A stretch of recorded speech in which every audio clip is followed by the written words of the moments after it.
Hello, everybody, and welcome to the Film Roast podcast. My name is Jorgs. I am Scotty. We're a bit late this month because we wanted to let the Oscars wash over us for a little bit longer. Yes. Just like a future pregnant woman, we are late this month. We are late this month. And I think it's for the best, really. It's given us enough time to really do our thing and kind of explore what happened at this Academy Awards. But before we get into it, I would like to play some music for you. And it is my favorite song of all time. I think it's yours too, Scotty. It's up there. I think Top 10 at least. It's a tune to end all tunes. Peel back the curtain, set the scene, bring out the film reels and ground coffee. Elizabeth Taylor, all sugar and spice. Rambo ripping heads off cause he's not very nice. Robert Redford's running from the cops. Scarlett Johansson showing her acting chops. Samuel Jackson got that fine diction, roasting everyone in Pulp Fiction. Doc and Marty escaping through time, playing chess with the Wookiee, put your life on the line. Velma and Louise are driving coast to coast. Why is this important? It's time for a film roast. Thank you for listening to my favorite song. Our favorite song. It truly lifts the heart, does Here it not? at the Film Roast podcast. Scotty, the Academy Awards happened this month, and nobody really knew when they were happening. I mean, I didn't. Did you? Okay, So what happened? This is arguably the worst Academy Awards of all time because, in terms of, I knew it was happening a month before. Yeah. But when it came to act that week, Nobody knew. Nobody knew when it started. Nobody knew when it ended. It was just all over the place. Thank goodness for Google because that's the only thing that actually told us what was going on. Yeah. But no, it was so badly organized. It was a bit of a joke. In your face, Academy Awards. But not winning an Emmy this year. when did they ever win? Anyway. Are you kidding? They win like Golden Globes, man. I know. They win Golden Globes and Emmys for like best live production or some bullshit. They have when they've been good, but they are No, even I'm pretty sure they won last year as well, and last year Really? wasn't that great. That's where shit. Yeah. Yeah. This year was worse. Yes. I mean, we can throw the pandemic under the bus for a lot of this, though. we can. That said, have you seen some of the stuff some people have been able to do thanks even during the pandemic? Yeah, that's true. This was catastrophically bad. Yeah. And Well, run us through some of the things that made this bad, Scotty.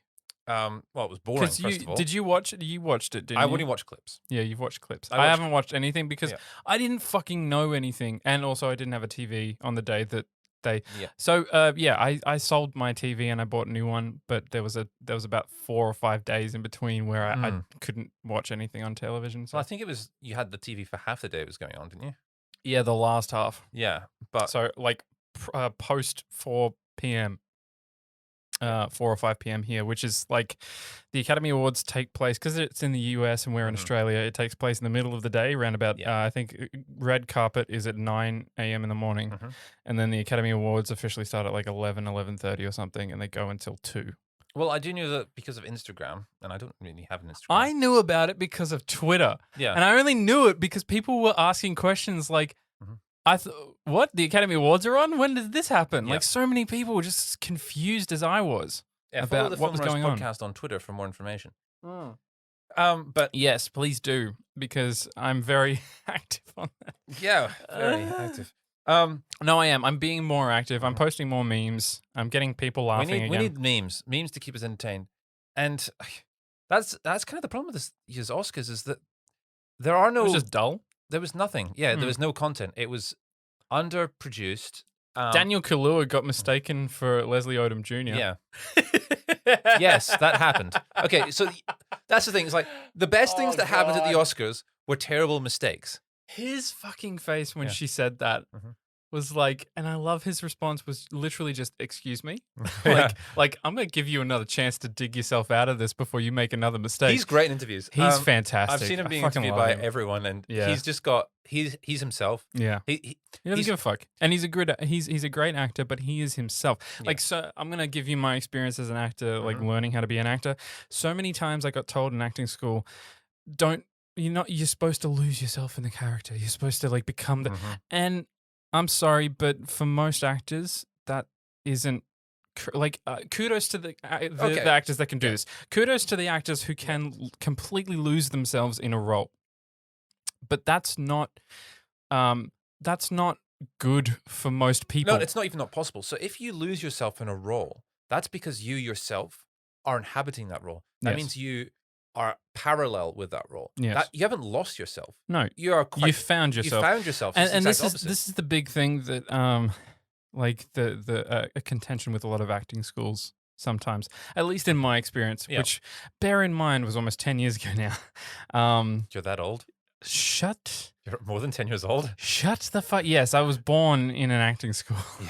Yeah. I graduated at the 3 age months old. of 6 months as a fully fledged actor. Yeah. And all those babies that you see in television shows, they're all me. Yeah. Even the ones that came out last year, I Yeah. was. Yeah. It's fantastic CGI technology. You'd be surprised what makeup can do for you these days. And so, like, for the contention that I had in acting school was we were always told to leave yourself at the door, which I found problematic because so many amazing actors do not leave themselves. Robert Downey Jr. is himself. Throughout all, like, every single film that he's made. He is himself. He's versions of himself. Tropic Thunder is arguably his best performance, and I say that in air quotes. Arguably, yes. But at the same time, it's still him. Yes. Even if he's pretending to be an Australian playing a black guy, it's still Robert Downey Jr., and that's what makes the role. Yeah, and it's fantastic. And it's the same with almost every single successful Christian Bale. Christian Bale, as much as like he does amazing work to become other people. Yeah. There is still a huge tether between his characters and him. Like, he's never fully. What I'd say with Christian Bale is he visualizes a version of himself to become a character. Yeah. And that's what he becomes. Yeah. So that's him being him. It's him being a version of himself. Yes. And that's why he does all the physical training and stuff. That's where, like, I kind of lost my way a little bit as an actor because I was trying to lose myself in a way because I was told to do that. But that's not what good actors do. Good actors find the best way to tell the story of this character in whatever method they can. Some of the most interesting performances have been when people have been playing performances. So, do you remember Jackie, the Natalie Portman movie? Yes. Yeah. It was such a weird movie because Natalie Portman was playing Jackie, JFK's well, she is late now, but this is after the assassination. JFK's wife. Yeah. Historical. But she herself American is doing president. a performance for the media in the entire movie. Yes. So she's not. She's. So again, it's similar to Robert Downey Jr., where he's playing a part of a person playing a part. But the thing is it's clever because you see enough hints throughout the movie that it is a performance that she's obviously positioned herself, and that's what it is. It's positioning. Yeah. Natalie Portman is that role. Yes. And she's positioned herself to position a performance that reflects what she's trying to do. Yeah. But that's a story. Like, that whole performance is the story of the entire movie, is doing a performance. So it works. But at the same time, it's like, it's hard to watch because there's less of the actor being themselves in the movie. Yes. You actually need actors being themselves to have something to connect to. Yeah. Because connection comes from being yourself, creating the human moments. And if you're not aware, there was a fantastic actor, Peter Sellers, who was known for How I Learned to Stop Worrying and Love the Bomb, and all of the Pink Panther classic movies, not the Steve Martin ones. I don't have anything wrong with Stephen Martin, but those films were just not great. But the original Pink Panthers was just so incredible. And the reason why I bring this up is Peter Sellers was on another level. Yes. But he was also, like, he struggled with his own identity pretty much throughout his whole life. So many people said that he was so almost devoid of his own personality in real life. So off camera, off stage, whatever, that in order to, talk with him, he would often just do bits and characters in order to be able to connect with other people. It's a sad truth that, especially with comedy roles for some reason, there's a deliberate disconnect between role and person. So yes, for Peter Sellers, for a lot of slapstick comedians, they create a role on stage, but this role becomes so out there that they feel the need to completely disconnect themselves from the reality of that role. Yeah. And Robin Williams had this problem as well, where when he wasn't on stage, he was very morose. He was very contained and also quite shy because it's kind of, when you're doing a performance, you're actually putting your heart out there. Yeah. And if you're not, it's the same with anything. Like if you are going to do anything that involves a crowd or an audience watching you or listening to you, hello, podcast listeners. Oh, hello. You were there. You are putting a piece of yourself out there to be judged, stripped, and ridiculed, possibly, for, a lot of people. And when you do that, like, not to toot my own horn or anything, but that takes a lot of guts. It does. It takes a lot of, like, sometimes it takes a lot of guts. Sometimes it takes a lot of stupidity. Well, that's. But I mean, like, and this is all to say, that to get back on track. Yeah. Because we've gone way over. Well, it does come all back to awards, because it does. When you get something where a whole bunch of people I just want to stop. Yeah. Stop for okay. I just want to speculate on, like, I'm going to love how you're going to reconnect our little tangent. Oh, okay. You want me to? Okay, segue queued up. Because we have gone way over track. When you put yourself out there and your co-workers acknowledge you for it. Yes. When you are doing something where you're putting your heart on the sleeve, you're putting your entire being on show. Yes. And it's taking away from you. I mean, how much Heath Ledger suffered for doing the Joker role, I don't think it was entirely because of that, but no. But everyone's got their own thing. Yeah. But continue. When you're doing something that big and people reward you for it, you want to be celebrated. And the sad thing about this Academy Awards is it feels like it wasn't a celebration of cinema. It was a hastily thrown together failure. So, that aside, let's talk about the Academy Awards. Yes. Welcome to our speech, our conversation on the Academy Awards. Yay. Did you enjoy that segue, right? Oh my God. That was a 13-minute intro. Yeah. To get to this. And the nominations So, where do you want to start with this? Because, I mean, we already kind of know what the nominations were. We went through them last podcast. We talked about what we thought we were going to see win, and some things we got right, very right, in fact, and other things we, and I think everyone was surprised that we got wrong. Yeah. So let's start with Let's start with some of the ones we got right. Best Actress, Frances McDormand. Yeah. She's becoming one of the very few actresses to win 2 Academy Awards. That's such a hard thing to do. Yes. And she completely deserves it. Yeah, well deserved. I, being on social media a lot, I did see a couple of people complain that Carey Mulligan didn't get it, but I'm sorry, she did do a fantastic job. But Frances McDormand's work in this movie in Nomadland is it's just next level. It's something else. We discussed it briefly in the last podcast. Yes. But a great movie requires great performances. The performances in this movie made a good movie great. Yes. And it was a great movie. It was already a fantastic film, but to have that level of a performance and to have that caliber of a performer in Frances McDormand, like I've talked about how some films have some really strong parts and some really weak parts, and the weaker parts actually detract from the film as a whole sometimes, and even sometimes the stronger parts do as well. You start to admire, Emmanuel Lubitsky's cinematography over the narrative that the film is trying to tell you, and you get distracted.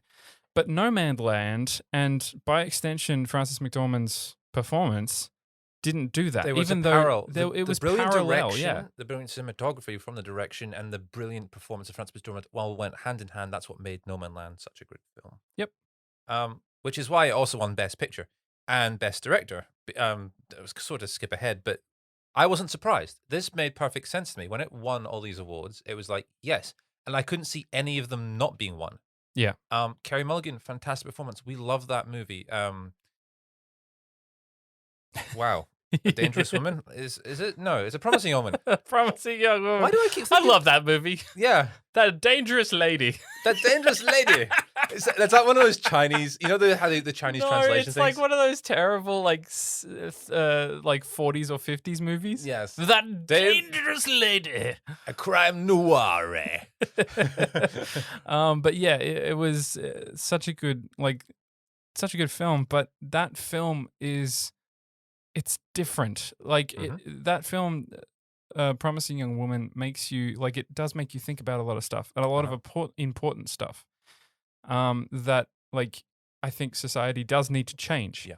Whereas this film, this Nomadland, it talks about intrinsic things that are a part of all of us as human beings. Yeah. It transcends the Topic whole of itself. we need to change stuff. Yeah. It transcends that call to action, and it just exists almost like just a valuable human being in itself. You know what I mean? It was kind of this weird thing where it was sort of a slice of life, but it was also sort of the entire human condition in the film. It was. It's a film about human condition, and it's about the way in which it was made that really gets me personally as a film goer, as somebody who loves movies, as somebody who loves making movies. This film got to me on every level, and I fucking love it.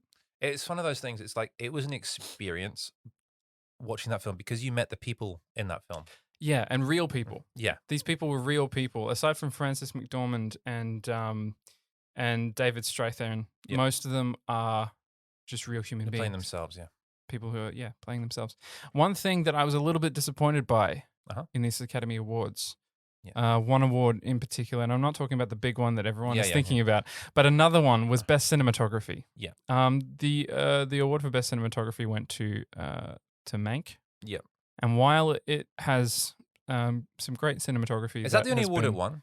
I think so. Yes. Well, that's good. Oh no! I think it also won set design. Oh, that's fine. Yeah. But I really wanted Joshua James Richards from Nomadland to win this award for Best Cinematography because his like mastery of cinematography in Nomadland, he makes just these insanely beautiful choices around real people in real time. And it's on human moments as well. And it's on human moments. And the way in which he has managed to capture this. And a lot of people think, oh, he's just holding it. Well, he's not. It's not just holding a camera. No, because it's a timing. You were timing things right. You were capturing moments. You were doing this, you're doing that. And the very fact that Nomadland is much more of a, like, it's a half documentary, half narrative. You have to be able to knit the narrative and the doco together. Yeah. And cinematography is very much a part of that. You need to get that right. And it's so much, like, in my opinion, in my view, I understand, being on a big set is hard. It's difficult, especially as a cinematographer. You've got certain shots you need to set up for, certain equipment you need to account for, actors I understand that. But this, you're out you're on the road. Yeah. You are tired. You are, you're living in trailers. You're doing all this. You don't have a massive crew when you're making a documentary. You are, and you also there's in Nomadland there's such a variety of shots, and because there's such small shots and such large shots, and the importance of the cinematography in Nomadland is connected to human experience, but with this wondrous scenery of the places that she visits. But I think one of the things is with Nomadland, you lose the importance of it because the film's so well constructed. Yeah. I think with Mank, it was one of those things where it's like the Academy felt we need to give this film an award for something. Just anything. And I know, we can give it to this thing. Yeah. Because it's like the cinematography in these movies was great, but it didn't stand out. The thing is, Nomadland cinematography doesn't stand out if you're not looking for it. Yeah. Because it is connected to the perfect editing, the perfect pacing of the movie, and the perfect human moments. So when you see, in some respects, it's in the invisible cinematographer, which is kind of what you want in a movie. I mean, that is what I look for like, if I can go through a whole film and not think about how they did that shot when I'm watching it. And I've watched The Matrix, and the first time I watch a movie, if the movie can make me forget that there's a camera recording this, that is a fucking good cinematographer. And The Matrix did this for me on my first viewing. It's not until I go back to it after a couple of times where I'm like, I wonder how they did that. I'm going to look up how they did that. You know what I mean? But then you've got other, that survival movie with Leonardo DiCaprio, and I always bring it up. Revenant. Yeah. The cinematography in that film, I always go back to as being some of the best cinematography. But because it's so good, it takes away from the film. Because the rest of the film, yes, Leo gives a performance of a lifetime.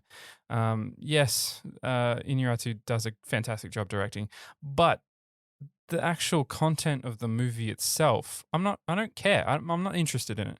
And so the most interesting thing for me was the cinematography.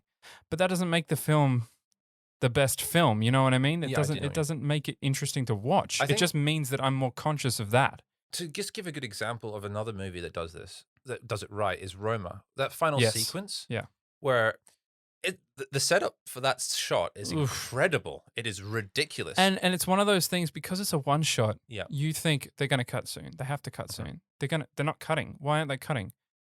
Holy shit! Where are we? Like we keep going and going and going, and then we come back, and it's so well constructed. But the viewer is not thinking about that. No, the viewer is thinking about the human moment, the story which is going on of the kids out in the sea, possibly drowning, needing to be saved. That is the spoiler alert. Yeah, go and watch Roma. It's on Netflix. Please do. It's actually a really good film. It's fantastic. I love it. But yeah, that's cinematography. That's why it's important. It is at the Oscars. And yeah, it would have been nice.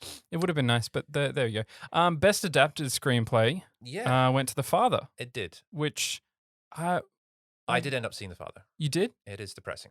Yeah, I imagine it would be. Like, I looked at it, and I've seen some of the best scenes from it. So I follow cinematographers and film people on Twitter and stuff that were sharing it, and there are some scenes where Anthony Hopkins is just. I mean, the man is a legendary actor for a good reason. I think after. So this is where it gets hard, because Promising Young Man was really good. Yep. But I actually think The Father is the second best movie at the Oscars. Okay. And yeah, that's actually I'm quite certain of that. Yeah. It is a movie that you probably should go and see. Mm-hmm. It is a difficult watch. I saw what it was about and stuff like that, and I see, because of my anxiety and depression, I struggle. Like, I need to be in the perfect mood to watch those kinds of films. Yeah. And if I'm not, I can't do it. Like, I've walked out of some amazing films. I was not in a good mood going into that movie. Emotionally, I can't do it. So I was actually in a terrible mood going into that film. The thing is, sometimes you actually need to watch that sort of movie to get over stuff, because there is a catharsis in the human experience. I mean, you get it in Promising Woman and in Nomadland as well. But what this film does is things aren't going to always be good. Yeah. And that's actually an important thing. And I think, remember when Joker came out? That was my biggest takeaway as well. Is like, we need movies where bad stuff happens. Yeah. And there is no good that actually needs to happen, because instant gratification is actually a scary thing. Yeah. And we expect it from cinema sometimes. And that's dangerous. Well, I mean, instant gratification is a thing, because like, we've got the Transformers movies, which specialize in that, you know what I mean? And and as much as I'll give props to them for making, you know, some of the most insane scenes ever put to action film history. That's what it does. Like, every scene has to end with something that's self-gratifying. Yeah. It does, every single time. And I don't care if a character dies in that scene, they're always going to end the scene on something spectacular to make you go, oh, well, that wasn't that bad. Yeah. And that is a problem. That definitely is a problem. It's a society problem. Because like the more we live in this kind of a society where everything is given to us, or everything is at the press of a button, the more we kind of don't really appreciate what we get. Yeah. How many times have you bought something online? It's arrived. Yeah. And you've gone, this wasn't as good as I thought it was going to be. This isn't exactly what I thought I was ordering. Yeah. That happens quite a lot. But it is exactly what you were ordering. You know what I mean? Like, it's exactly what you wanted. But now the need for it has been quenched. Yeah. And you're kind of standing there going, well, what the fuck do I do now? Like I got nothing. I mean, like... People want to want things. Yeah. People don't necessarily need to have things. No. And this was also, before I met Emily, this was my thing with girls. You know what I mean? I do know what you mean. Like, you see a pretty girl, and you go, I wouldn't mind, you know. I mean, and sometimes it's like, it's enough that somebody says, you know, oh, you know, she's kind of into you. kind of thing. And Mhm. then that's like, okay, cool, I'm done. I'm not interested in that at all anymore. You know what I mean? Like It's an ego thing. It's exactly. It's an ego thing. And and it's such a I've never met anybody that does not have an ego. Well, People can pretend that they don't have an ego. Everyone does have an ego. But everyone does. Like if you're a parent and your kid does something amazing, your ego flares up because you made that. You know what I mean? Oh yeah. If you're like, it doesn't matter how pure you think your ego is, it's pretty self-serving. It is, but that's not necessarily a bad thing. No, it isn't. It's just you need to be aware of when it is a bad thing. Yeah. Just like everything. Just like everything. So yes. But back to the father. Yes, back to the father. I mean, we probably should skip ahead to the biggest topic, which is the best actor. All right.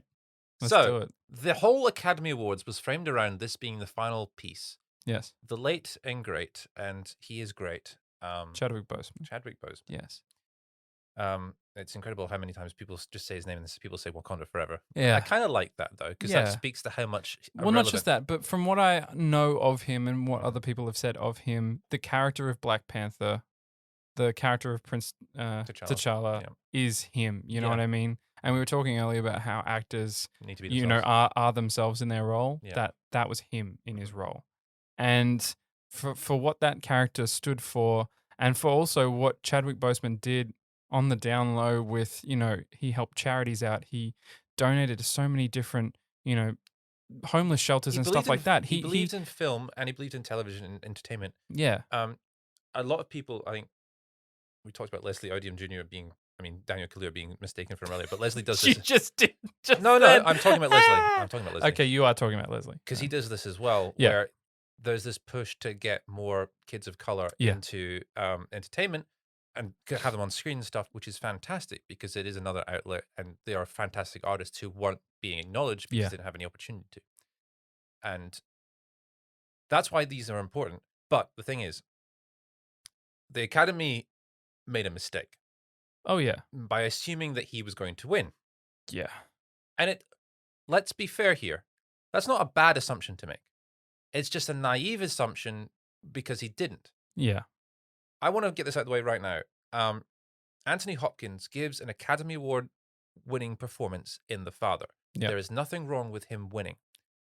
He himself did not think he was going to win. Yeah. So he wasn't there to receive the award. No, he wasn't. I saw his acceptance speech the morning after. Yeah.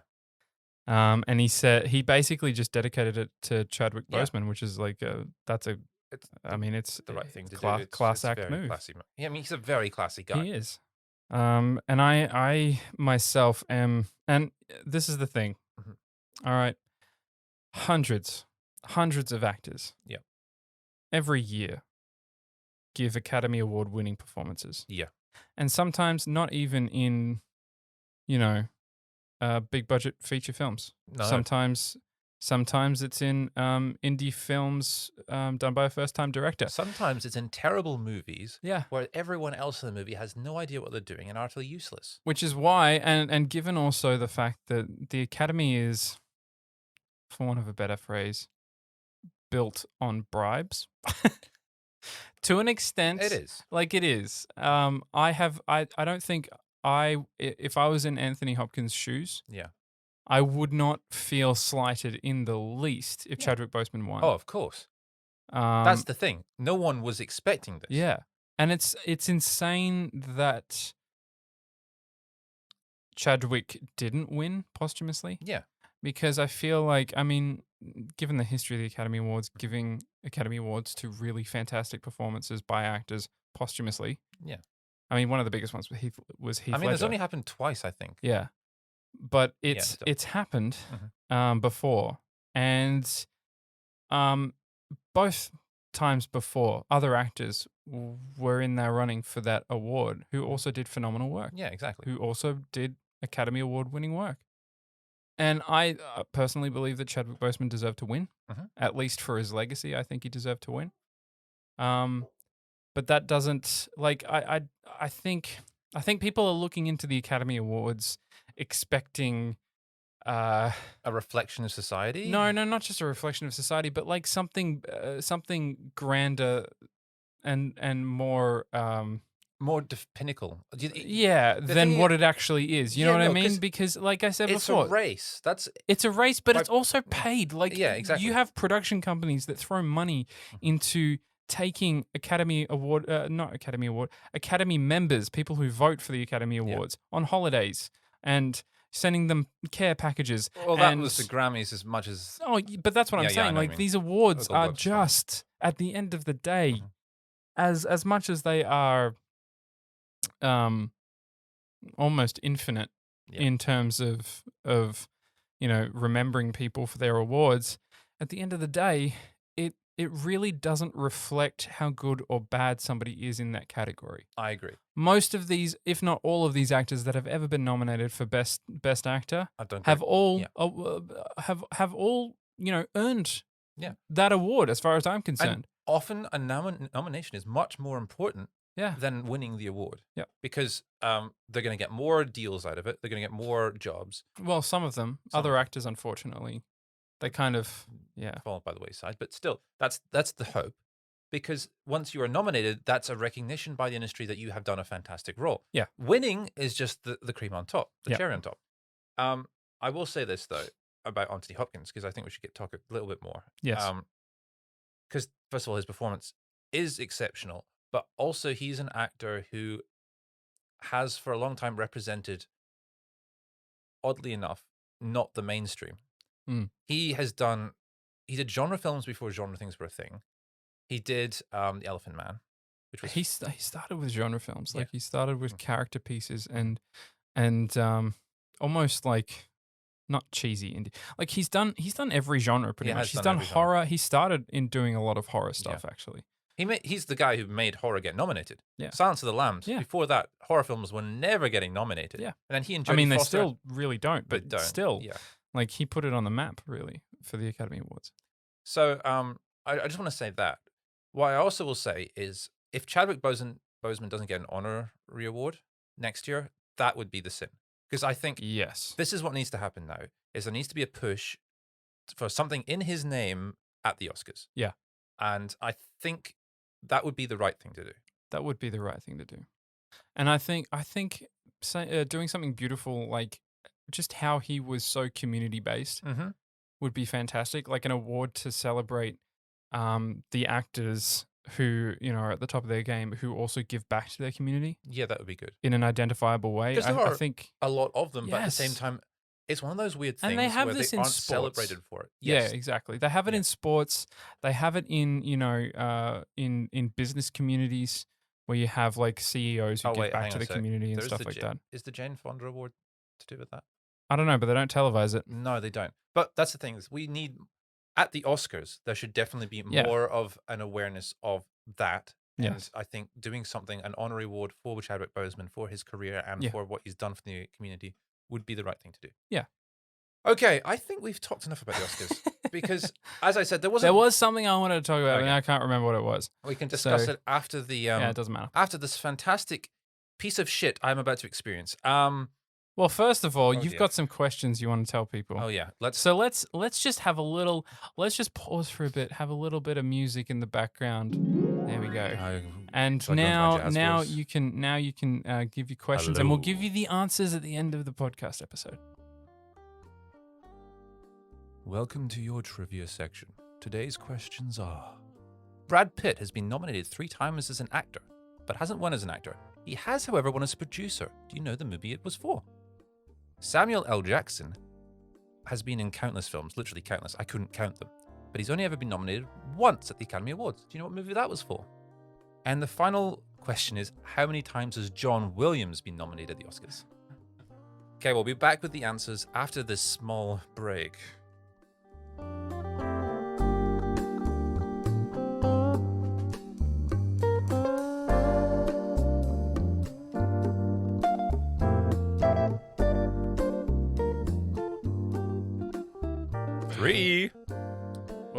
What? I'm gonna have this in front of me the whole time. You have that in front of you the whole time, and don't slur your words, you bastard.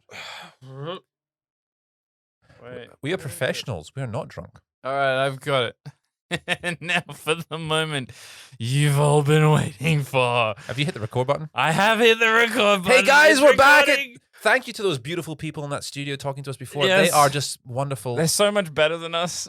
Go like them on Grindr.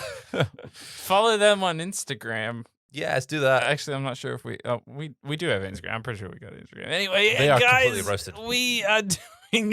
we're doing a very, very drunk review of this movie that I haven't watched, but Scotty took the bullet this month. So Scotty's doing it. Oh, dear. You fucking legend. You fucking brew. All right, what do we got? What are we watching? What did you watch? Ascendant. Ascendant. It's a movie.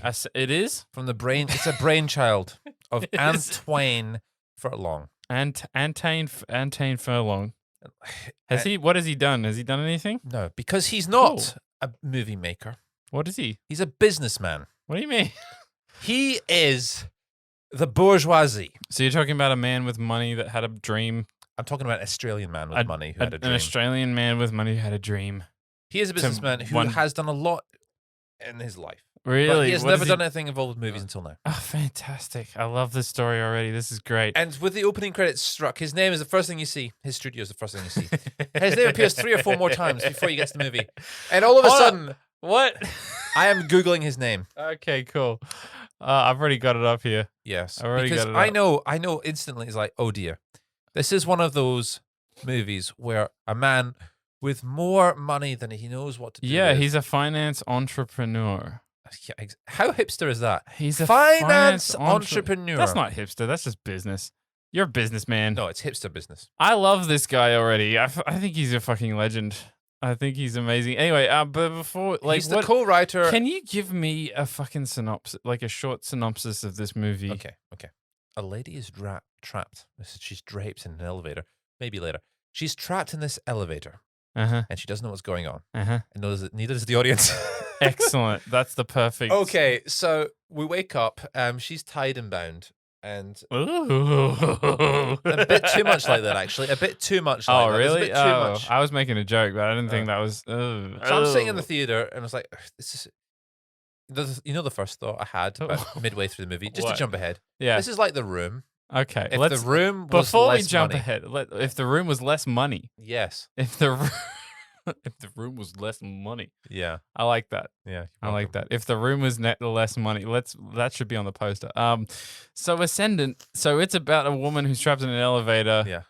At the mercy of her tormentors. This movie is trying to be time specific. This movie goes for about an hour 40. I'm not 100% on the exact time. It 40. felt like I mean, 3 hours. That's a normal amount of time for a movie. It's meant to be time specific, so you're there. So the it's whole real time. time. So it's real time. But there's flashbacks.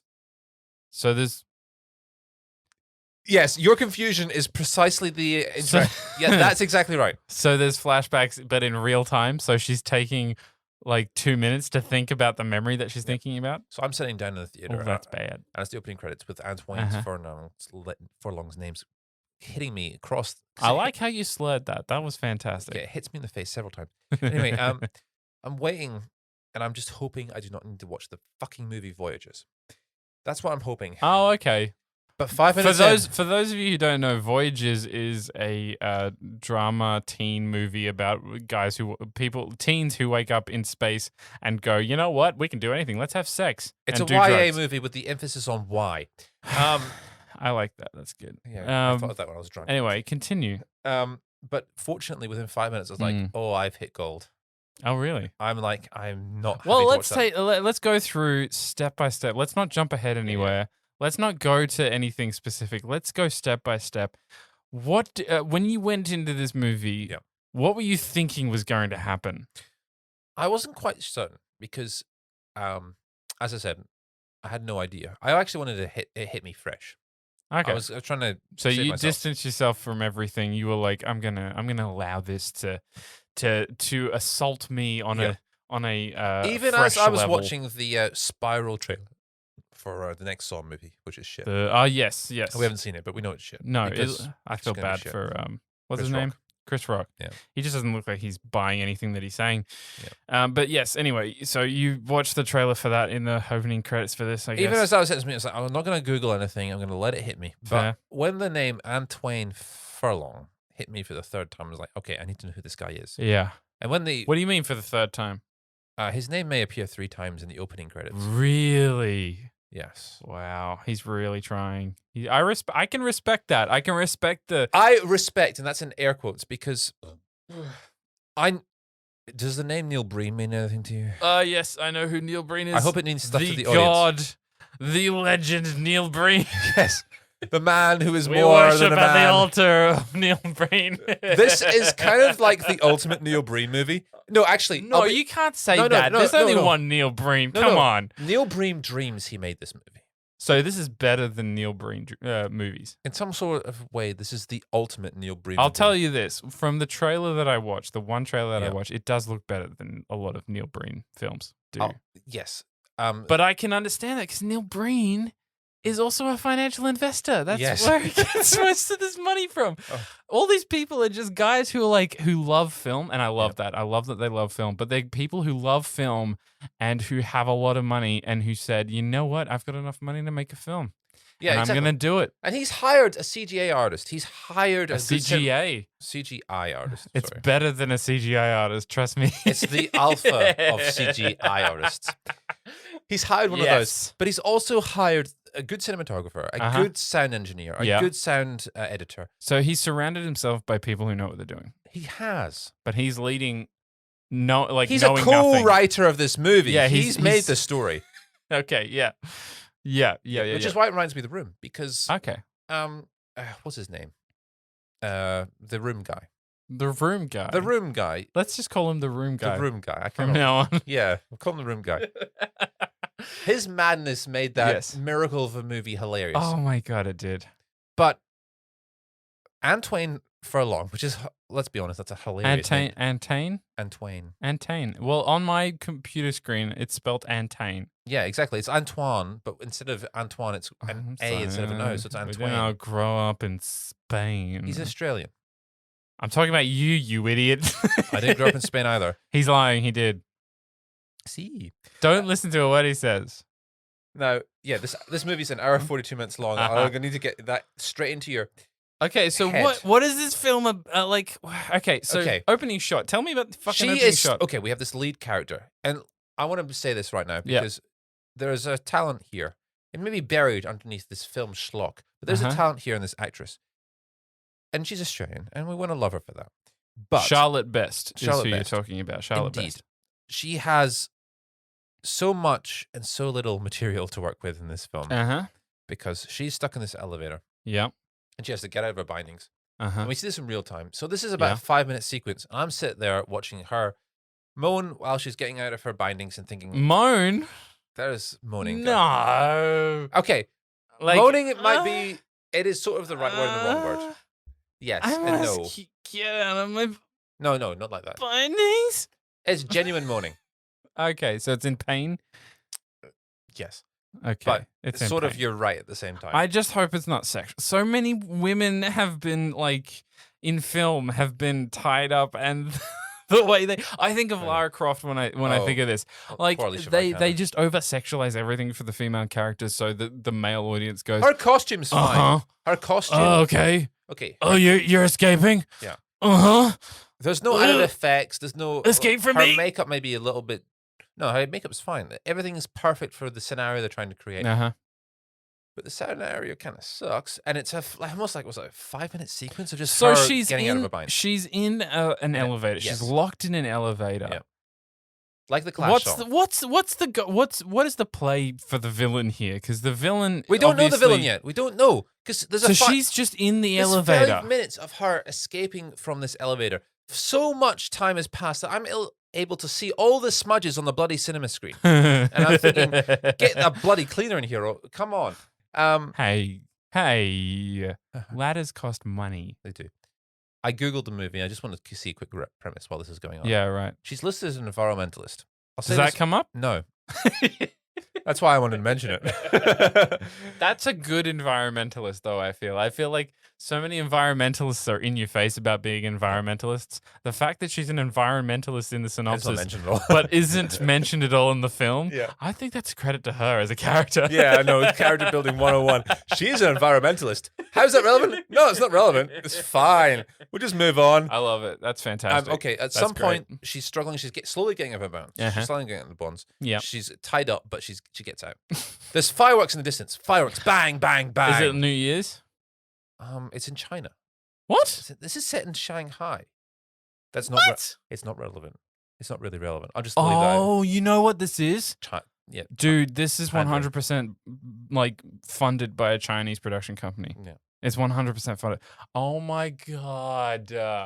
Is this gonna okay, I've got this little dream. This little Okay, good. little Let's go pet aside. dream, Pet little dream pet for dream Jordan. of mine that I want all of, all of the cross promotional films. So Great Wall, The Meg, dear. Okay, Skyscraper. I want them all to have a cinematic universe where they share. Like I want an Avengers of these people. You want, I want the Rock to suddenly appear behind Meg and be Yes. like, "I was behind you the whole time." Exactly. And punch it in the and face. I want the Meg from the Meg, the Megalodon from the Meg to team up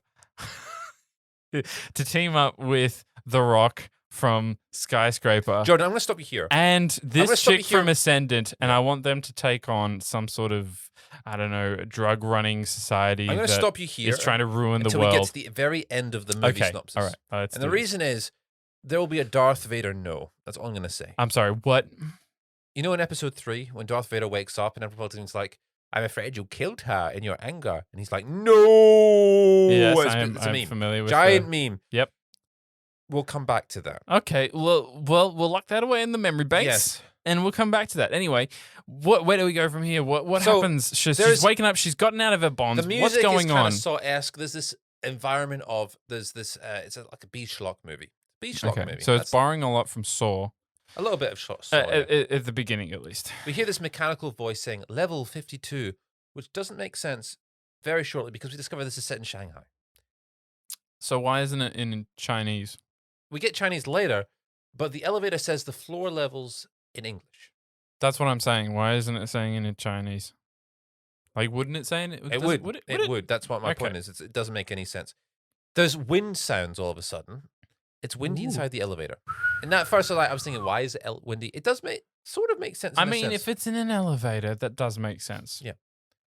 Especially if it's like a. It's 'cause standing from still. what I It's got- sitting still at the moment. From what I got from the trailer, she's in like an abandoned building, the one that Yes, hasn't been finished yes. yet. You know That's what exactly what she's in. I mean? Okay, so Okay. why is the elevator? And it's a working? big plot point for some strange reason. Okay. Well, that makes. I guess that makes sense. So after about 3 minutes of her struggling and getting out of her bonds, we keep cutting to these quick edits with the fireworks and the elevator, but outside the elevator for some strange reason. So we get sort of almost a 3D scope of the situation she's in.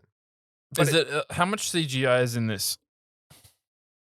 There's quite a bit. Oh. But to be fair, the CGI is actually all right.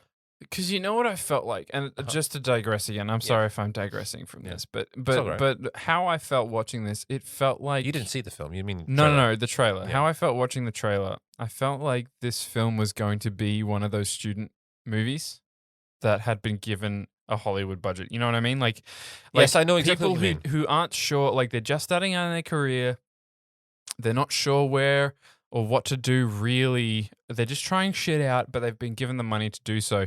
And at first I was like, okay, that's cool. Like, I don't think it's going to be a good film. But the fact that people who aren't, big names being given the budget to be able to play with this kind of Okay. idea, I think that's awesome. I had the same idea as you. Okay. After watching the film, I'm going to be a little bit more cynical. It's just Antoine Furlong, an entrepreneur. An entrepreneur. That's what I said. Antoine Furlong. Antoine Furlong. Anyway, okay, He's so got- back to what you were saying. You were saying that she's in an elevator. She's escaped her bonds. Yeah, she's wearing denim There is overalls wind. over a red sweater. Okay. I Trendy. sort of. Sexy. It's sort of that tomboy sexiness without being sexy sort of thing. Beautiful. I love it. Yeah, it's, I love it it's all already. right. It's all right. No wonder this guy got funding. She's got eyeliner on just so it can run when she's crying. Fantastic. That's the best kind of eyeliner. And within about 10 minutes, she's had 2 different accents. Excellent. But you know what? What do you mean 2 different? Wait, hold on. Okay. Let's get what do you mean by 2 There's an different American accents? and an Australian accent. So over why here. has she done both? What context is are they bad direction. Oh. By bad direction, I mean no direction. By which so she's just kind of chopping and changing between scenes. Is that what you're saying, or is there like one scene in particular where she's like full on American, and then the rest is she's Australian? Sort of. She's struggling through her bonds. She's getting out of it. She's talking to herself, and all of a sudden, she has a conversation with the first thing available, the intercom. Well, of course, because I mean, if you're in trouble, you'd be pressing that button, going, "Help! Help! Somebody help me!" Does that happen? Yeah, but the thing is, the intercom highlights to me already a major flaw. I'm kind of hoping in my back of my head, it's like, okay, I can see what they're going to do with this movie. Yeah. Please don't do the A, B, and C. What's the A, B, and C? The A, B, and C is the villain's gonna pretend to do one thing and then do something else. So yeah, okay. Can you give me another film example of this where it's bad? Speed. Speed. No, it's not good. Bad in Speed. It's good in Speed. It's good in Speed. Okay. Yeah. Well, so give me like what happens in Speed that this is an example of. The villain knows how they're gonna counteract part of their plan, and they prepare for it. Oh, okay. So it's the red herring. It's the red herring. Oh no, you think you've beaten me. Oh no, you haven't. And boom, there's a explosion. I didn't know how right I was when I had that thought. Okay. I wrote that down as I had my notes out. I was writing this down as I was going through the movie. Mm-hmm. I didn't have a clue how right I was when I wrote that down, and I kind of feel sad about it afterwards. Right. The second thing was she's gonna get out, obviously. Well, yeah. I mean, she's the hero, unless this is like a Saw film. While the cinema is rotoscoping around the elevator. What do you mean? You know what rotoscoping is, right? Yeah. Are you sure? Because that's a poor choice of words. Maybe it is. Who cares? As the camera rotates around her, pans around. No. As rotates around the elevator. Yeah, rotates around the elevator. There's a flashing CGI escape shot. sign. It's like obviously that's going to come into things. Yeah, and it doesn't, and it just kind of pisses me off. Okay. She has this weird like dream as the elevator finally goes down. So hold on, between when she wakes up and when the elevator goes down. Yeah. She's been mourning. She escapes from her bonds. Okay. Talks to the intercom. What does the intercom say to her? What does the person on the intercom say? It's in Chinese. Oh, fantastic! So after English intercom, yeah, she talks to someone in Chinese who doesn't know what's going on. That doesn't what? Yeah. Okay. So the bigger problem here is okay. I want to let's talk about this because it sounds like Antoine Furlong had an idea for a script. Yeah. And to be fair, it's not a bad idea. No, there's some good It's ideas not a in here. bad There idea. are some good ideas. But then the only way that he could get it fully funded was through a Chinese corporation. Yeah. Who said, you need to set this in China. Mm-hmm. And so Antoine Furlong, who has, from what I'm gathering, looking online, zero experience in writing film. Zero. No partners with Kieran Kieran Holland, who I guess has some experience, Mm-hmm. goes, you know what? We need to rewrite the draft to this, and we need to set it in China. And all of the plot points stay the same. You know, that's the thing. Yeah. It being in China does not matter. Yeah. In the slightest. Yeah, right.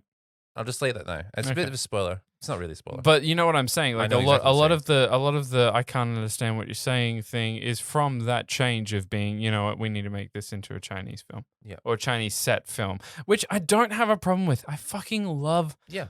Oh my God. There's so much culture that you can take from.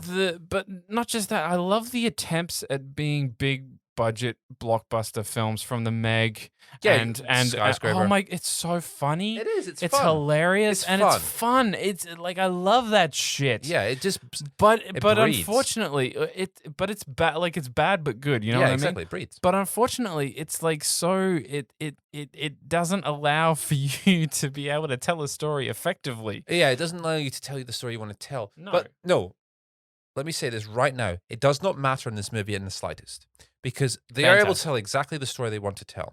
Oh, okay. But So there are still from- problems because of that. Of course, but so from that, from her, you know, from the elevator descending, what happens then? What's going on? What like does she It's get loud. some sort of? It is loud. There are loud sounds, and the cinema takes over. And for some experience, it's all right because For Dolby those Digital. listening at home, he just said for a cinema experience, that's all right. Yeah. loud bangs. It's not like Tenet where you don't know that anything was going on because of the loud sounds. Yeah. You know exactly what's going on because it's pretty simple. But the loudness and the experience of the cinema, you're like, okay, this is kind of exhilarating. It may be a bit recurrent. So it just gets loud just for the sake of being loud. It may. Over and over and over again. So when she gets, so the elevator ascends, then what happens? Well, or descends, sorry. What I notice is that she isn't wearing socks at this point. Fantastic. And it kind of pisses me off. Why does that piss you off? I'm not wearing socks right now. Well, I'm not wearing socks either, but you know. She's wearing no socks with shoes? Yeah. How do you know? She might be wearing like She takes a shoe off at some point, I think. Oh, right. Okay. Well, I like wearing shoes with no socks, depending on the shoe. Depends on the shoe, yeah. Have you ever had a Sandals. sock? Hold on. Have you ever had a sock fit shoe? Have you ever worn a sock fit? They are the most comfortable fucking shoes. Have you ever worn those? You could know those, ever, and they look so fucking. Do you know how good You never worn gloves like socks? sock shoes look? They look so fucking good. They did look kind of good, yeah. They look amazing, and they look so comfortable, and they're just like they're tapered to your ankle. Yeah. And I'm in love with sock shoes. I'll say this: I'm pro comfort. If it feels good, it's all right. If it feels good, How we've gone from talking about this movie to pro comfort sock shoes. The sad thing is, it kind of matters to the movie. The Film Roast podcast brought to you by Sock Shoes. So she sees the sockiest shoes. So she sees an out. There's a little, as all elevators have, there's a little way out the top. And she almost gets through there. She holds herself up, but basically feels she's trying to get through the hole in the. Is that what you're saying? Yeah. She's trying to escape the. So has anyone contacted her aside from the Chinese person that they can't understand? Has anyone tried to contact subtitles, her? So we know what's going on, but she doesn't. That makes even less sense. It doesn't make sense. You know what I mean? Like I hate when shows give you subtitles to a language that the main character doesn't understand, because like we're supposed to see things from the main character's perspective. If you give us a language that the main character can't understand, but you translate it for us, we suddenly have an up on the main character. We know more than the main character, and that's a bad thing when it comes to filmmaking, because if you know more than the main character as the audience, you can know exactly what's going to happen to them before they know, and some audience members like that. Okay, sometimes the story. However, I'm not finished yet. Okay, however, that takes away from the mystery of the story you're trying to tell. And it actually, it's bad form, because it makes it easier for you to just write, and it doesn't make it easier for your character. So sometimes you can play with that and then have a false expectation. There's an expectation, and then you play with it. But that's different. That's not the same thing. It's not. But what the thing is here is it doesn't matter at all. Yeah. It doesn't make any difference to the movie. Right. So what's going on here is that there's a series of towers that are all controlled by a center. What do you mean? Hold on. What do you mean towers? Hotels. There's a whole range of hotels, and obviously this is a new one that's being built. So this guy who's communicating with her is from the head honcho of the hotels, but they can't communicate. He can't figure it out. But also, what do you mean he can't? What do you mean? What? Hold on. There's 3 points here. He can't speak English. She can't speak Chinese. They're able to communicate. And to top it off, he knows that she is in a building that he has no connection to, yet he can communicate to. So obviously, there's only one building that it's possible he's in, that she's in, and yet somehow he can't figure that out. It doesn't make any sense. Now let's go back, because this. Wait. It gets more absurd. So, all of a sudden, her phone rings, and she picks it up. Wait, she's had a cell phone this whole time. She will continue to have a cell phone this whole time. And she doesn't call for like the police or anything? She doesn't. And they sort of get around it near the end of the movie. Because she's in China or some bullshit? No. It's even worse than that. But there's some bad acting. Okay, time for a flashback. You know how I said there was flashbacks? Time for a flashback. Excellent. I can't wait. She has a twin sister. Oh, no. It is both the most relevant and most irrelevant thing. So we have a younger version of herself who's talking to herself, talking to another version, talking to her twin sister. Yeah. And then we hear what I can only describe as the most schlocky bad acting from her mother character. Yeah. And then talking to her father character. Uh-huh. They have superpowers. However, will he explain this? We have to keep this secret. Wait, what? Yes. But no. What? Stop thinking, because they won't explain it to us, the audience. They will not explain it to you now. You must wait. You can't do that to me. They did it to me. They did it to me in the cinema. I will not do it to you. I will do it to you right now. They will not explain anything else. You cannot just say, "Oh my fucking god!" And then we have a sequence. Superpowers. They have a sequence of both of the twins creating something out of nothing, and the CGI is brilliant. I'll make this. The CGI is amazing. They create flowers in this. They're both on these rocks in the countryside, and in the forest, and they both create things with their superpowers, and it's kind of cool. It's kind of awesome. But then we come back to the elevator, and there's no explanation of what was going on. No, we just go back to the elevator, and her mum calls her. Her mum calls her on her phone. She picks up the phone, and her mum's like, listen, Kitty, you must be all right. It's all good. It's all good. Don't worry. Everything's gonna be fine. And we hear some explosions in the background. Some explosions. There's obviously some violence taking place, gunshots, and her mum's taken captive. That's the end of it. No, she's already in the elevator when this call is taking place. God. So that throws the whole conversation that took place in the elevator out of whack because it doesn't make any sense. So what? And now we get So what prompted that memory? Like, what made her think? Did something the elevator happen? falling down. So the elevator went down. So that terrified her enough to think, I have superpowers. Yeah. But this is where it gets weird. I'm a hero. This is where it I'm gets an weird Avenger. because she then has a flashback. Uh-huh. But this flashback isn't like the previous flashback where we get filmed flashback. She's in the elevator sitting alone and we hear sound flashbacks. And this is actually kind of cool. No, it's actually all right. It's actually all right. Okay. It's kind of catch-up mechanic. So we sort of hear the whole process of her getting into the elevator, which doesn't make sense combined with the fact that we just heard her call her mum. Yeah, right. Because her mum should already be dead. But is her mother dead? I don't know. Does that resolve it? No. No, okay. That's the end of her mother in the movie in this current time frame. Okay. It's kind of like, in episode 7, Oh, this is when we have the Ray flashback previous thing. What, hold on. Okay. Just for, let's In Star- contextualize Yeah, okay. this for our listeners. Yes. In Star Wars Episode 7, there's a sequence where Ray... What's the title of episode 7? A Force Awakens. The Force Awakens, thank you. Ray has a vision at some point in the movie when she's in the bar and she goes into the thing and she touches the lightsaber and she has this weird vision thing of different things happening. And it's some sort of it's relevant to the movie and some of it isn't. Yeah. It's sort of like that, but she's in the elevator on her own and she's just hearing things. Right. And I'll be honest, the scene isn't that bad. Okay. It just doesn't make sense. Yeah, it's just out of context, and, Yeah. and the context hasn't been given for the overall film. So, but what we learn from this is she has a twin. Yep. So, She okay, has yeah. a dad. Take that apart. Yeah. So, what's the relevant information we've learned by this point? She has a twin, she has a dad, she has a mum. Yep. Her who- mum might be dead or who might not might be dead. be dead, and she has fucking superpowers, Or maybe not. or maybe not. Who So knows? wait, so hold on. Is this flashback told from the perspective of one of the parents instead of the child? So we've had a previous flashback sequence. Because hold on, no, There's two, the there's two. the reason why I Yeah. ask is because so many like lower level films who haven't had time to think this up properly go through flashback scenes from another character's perspective Yeah. other than the person who the flashback is coming from. Yeah. So like in this instance, what I'm picturing, right, Yeah. is it's a flashback that she's thinking of, but then suddenly her parents take the main stage and they're talking privately. No, it's all from her Oh, side. okay, It's from good. her side, Okay, which good. is Because so many flashbacks do that in film, and I fucking hate Yeah. it because they go, you know what? Let's go back in time, and the kid is thinking about things, and then it yeah. switches to the parents, and the parents aren't. They're like miles away from So the the kid, and conversation they're talking sequence- about things that the character knows, and it doesn't make any sense. The sequence where the mum and dad are talking together about the superpowers, she is hiding in a corner and watching this whole thing, and it's sort of the that's the sequence. Oh, okay. So Yeah. the main character, Yep.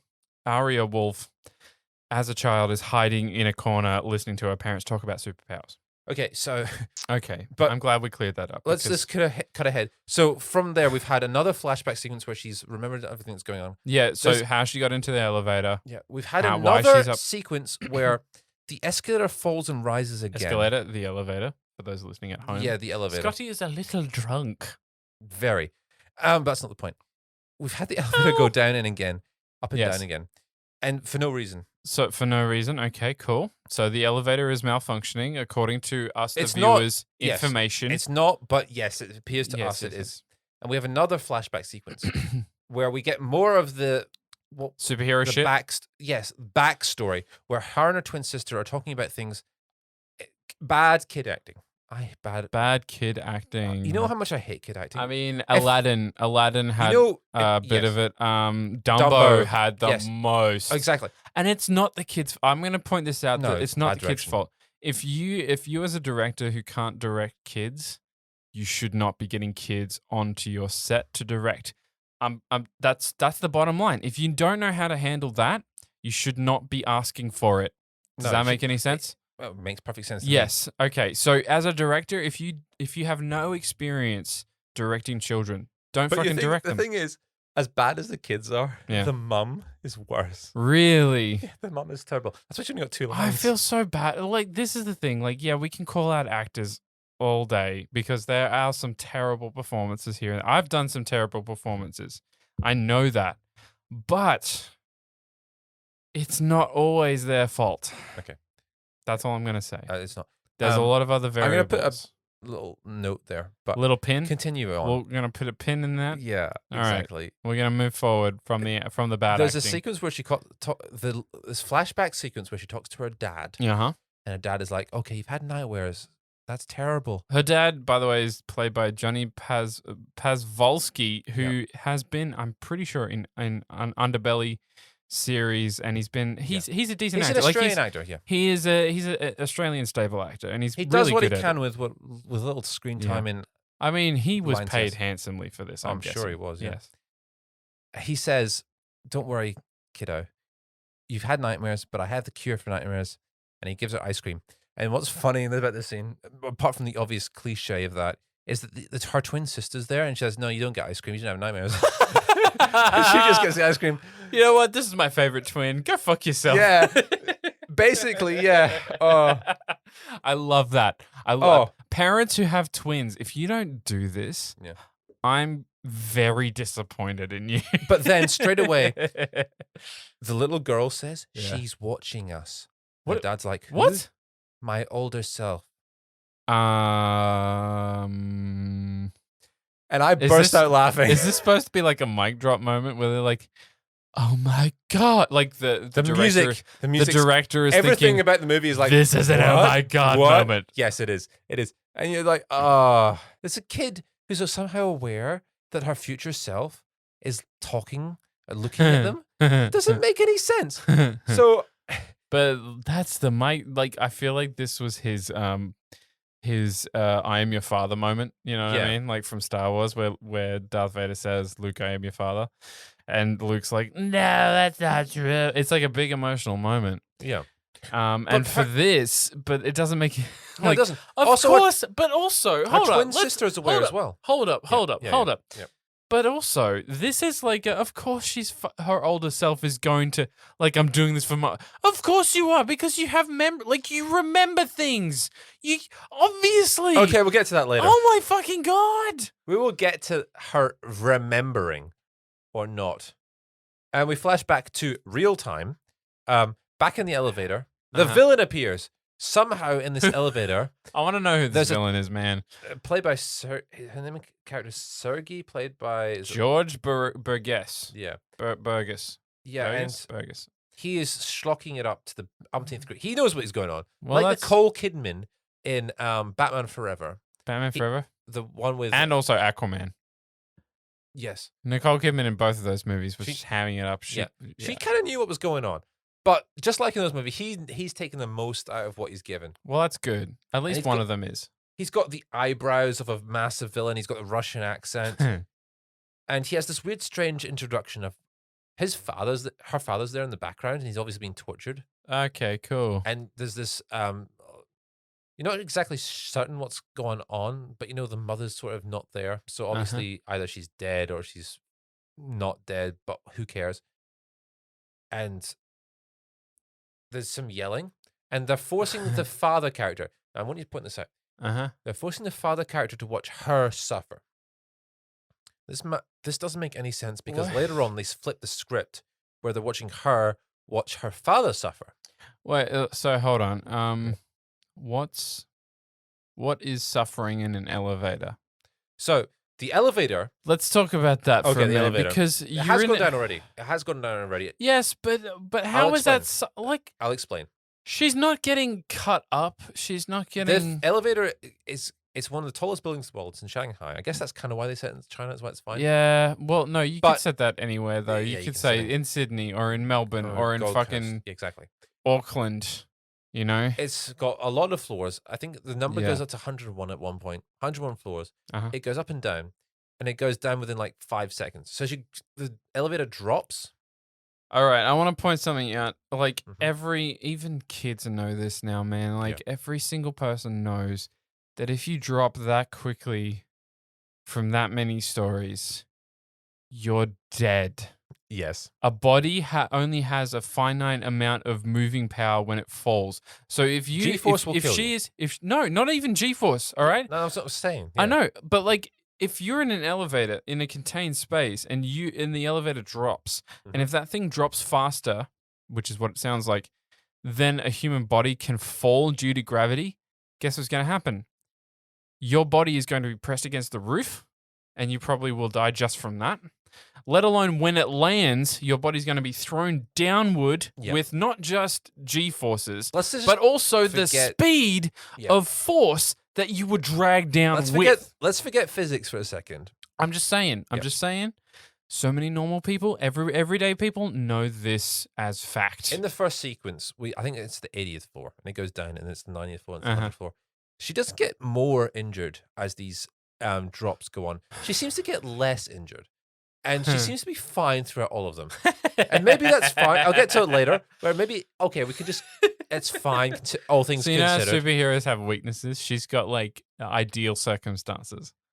And the only ideal circumstance is being in an elevator that's moving. Do you remember really when we did one of fast. these drunk movies before, and I may have let slip that? That he was a fucking bee? Yeah, Yeah, I remember that because that was a revelation of a lifetime. That Let- was something that was so juicy. I want to thank you for that, by the way, You're because that was most welcome. amazing.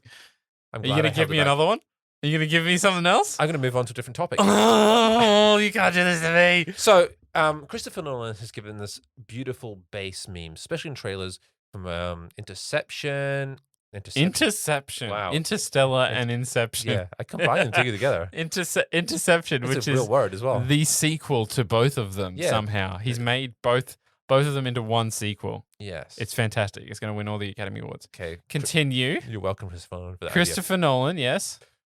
That bass theme, that's in trailers. The bomb Yes. bomb. Yeah. Well, obviously, Wow. there's some of that going on in the movie. Wow. Yeah, And I'll be honest, it's keeping me going because there's not much else going on. that's fair. The music, It is cool. it is kind of cool. And you know what's also cool? How Mhm. they wrapped that up in Star Wars Episode 2, Attack of the Clones, into fucking the bounty hunter, Jango Fett's oh, Sonic They reused Sonic it in The Boom. Mandalorian. Oh my fucking god, that's let's amazing. be honest, that's a nerdgasm in a nutshell. Every time it's just If what's orgasm worthy. what's the Netflix teen comedy, animated comedy with I don't know. about growing up when you're Animated comedy. young? You're gonna have to be more specific. John Mulaney, Nick Kroll. Oh yeah. I know what you mean. Yeah. I can think of the theme song. I feel like they need to use that as an orgasm sound at some point. The Sonic boom from Star Wars Episode 2 and The Mandalorian. life. Yeah, you know what I'm talking Yeah, I know what you mean. I know what you mean. about. Okay, and then this is Only where for my nerds. notes get weird because Okay. we get another. This is where it gets weird. Interesting. we have another because flashback sequence. I thought the fact that she's being put up and down, she has superpowers, her parents are crazy, and the villain doesn't know what he wants as being insane already. It and feels like you a lot. have notes It feels that like we are have a even lot. more than that. It feels like we have a lot of story here. Oh my and yet god. we have no story at all. We have another flashback sequence, and there's surfing going along because it's an Australian movie. Wait, hold up. So they got a surfboard. They're in the waves. They're doing surfing. It's a very quick montage of surfing. Why? I don't know. So they don't know either. No, it's just Australia, So that's what. Okay, I think that's a little racist. Do you think Yeah. that's a little racist? It Where is. they're like, all Australians surf. So the dad is teaching the daughter how to surf. I don't know how to surf. And she has a mark on her. She has a scar mark. What do you mean? like a birthmark. Is this like a superhero mark? Like, you Oh, you've yes. got the mark on No, you. no, it's on her forearm. You got She the has this mark. shitting. And it looks like You've cross got between. the shitting, girl. Yeah, it looks like a cross between Do you want to get sued? Hands Across America. You know the Hands Across America sign from the 70s? You know that sign? It You looks know like what this means? it looks like a cross between that You know and what this Starbucks. means? Hold up. You know Yeah. what this means? He's watched. Okay. He's watched Listen. Jordan Peele's. No. Oh, yeah, He's Jordan watched Jordan Peele's most recent film and thought, yeah. Hands Across America. Oh my God, that's such a great idea. Yes. Yeah, it does. He has watched every film for the last 20 years and gone, that's amazing. But the I thing should is, put that in my movie. it looks a cross between that Oh my God. and the Starbucks mermaid symbol. That piece of schlock, which makes no sense, Wait, but it's kind of a cool story. It's the mermaid thing and she's holding hands with people? It doesn't. It's sort of a thing that looks like something, but doesn't look like anything. And I it's- think we're gonna have to post this Yes. to Facebook for our listeners. I want to know what you guys visualize. think it looks like, because that for me it looks like a cross between Hands Across America and Starbucks. Okay, And she, I'm gonna need you to find this and do your research and find it and send it to me because The I'm gonna image, post yes. this. I'm gonna if post I can this find it, over, I will send it to you. over and social you media. guys can all see it, and I want you guys to tell us. Yes, I Please want our tell us detectives on what this you want us to think it means. because I'm struggling to visualize it. And I while really am- wanna see it. And while I'm visualizing this Yes. piece of schlock's fake scar on her forearm, By the way, I She love says- this idea. By the way, I freaking love this. she says to us, She "I says. can see the future." Wait, no. What do you mean? Says to us? Like she looks She into says the to camera. her dad, She looks into the camera. basically to the camera. So she to her looks into dad. the camera to her dad and says, "I can see the I future." can see the future. Which she's already said, because she's already said to her twin sister, she's already said to her dad, my future self is looking at us. Okay. So already we know there's some stupidity going on. So this Yeah. sequence doesn't make sense, and then we come back to the elevator. So there's a big problem here. There's a big problem here. One big problem. There's several. I mean, several big problems. But like when a character says that, why is that character saying that? You know what I mean? Yeah. Like why is the character giving us the audience plot points? Because if you say to yourself, "Oh, it's because it's part of the movie." I'm sorry. What? No. That's not part of the movie. That's fucking bullshit. Because I'm starting to sound like Pink Panther here. I know exactly what you mean, though. There's another problem, though. Yes. So there's sort of a retcon going on right now that these sequences, these flashbacks, are occurring while she's Yeah. dropping in the elevator. The elevator is Okay. dropping. We get a so sequence. they're triggers. So the dropping, the lack of gravity, all that bullshit's triggers for these visions that she's having. Yeah. That's what you're saying. That's the precedent for these visions. Yeah. Okay. That makes sense. So the film, we got Well, cut back I to the mean- elevator, and she's going up, and we have a scene of her crying. We've already actually had a scene of her crying after she's got through her bounds in the So 3-minute I sequence. understand. I understand why she's crying because it's a stressful situation. makes sense. You're under duress, but also why is now the time that she's crying? Yeah. Do you know what I mean?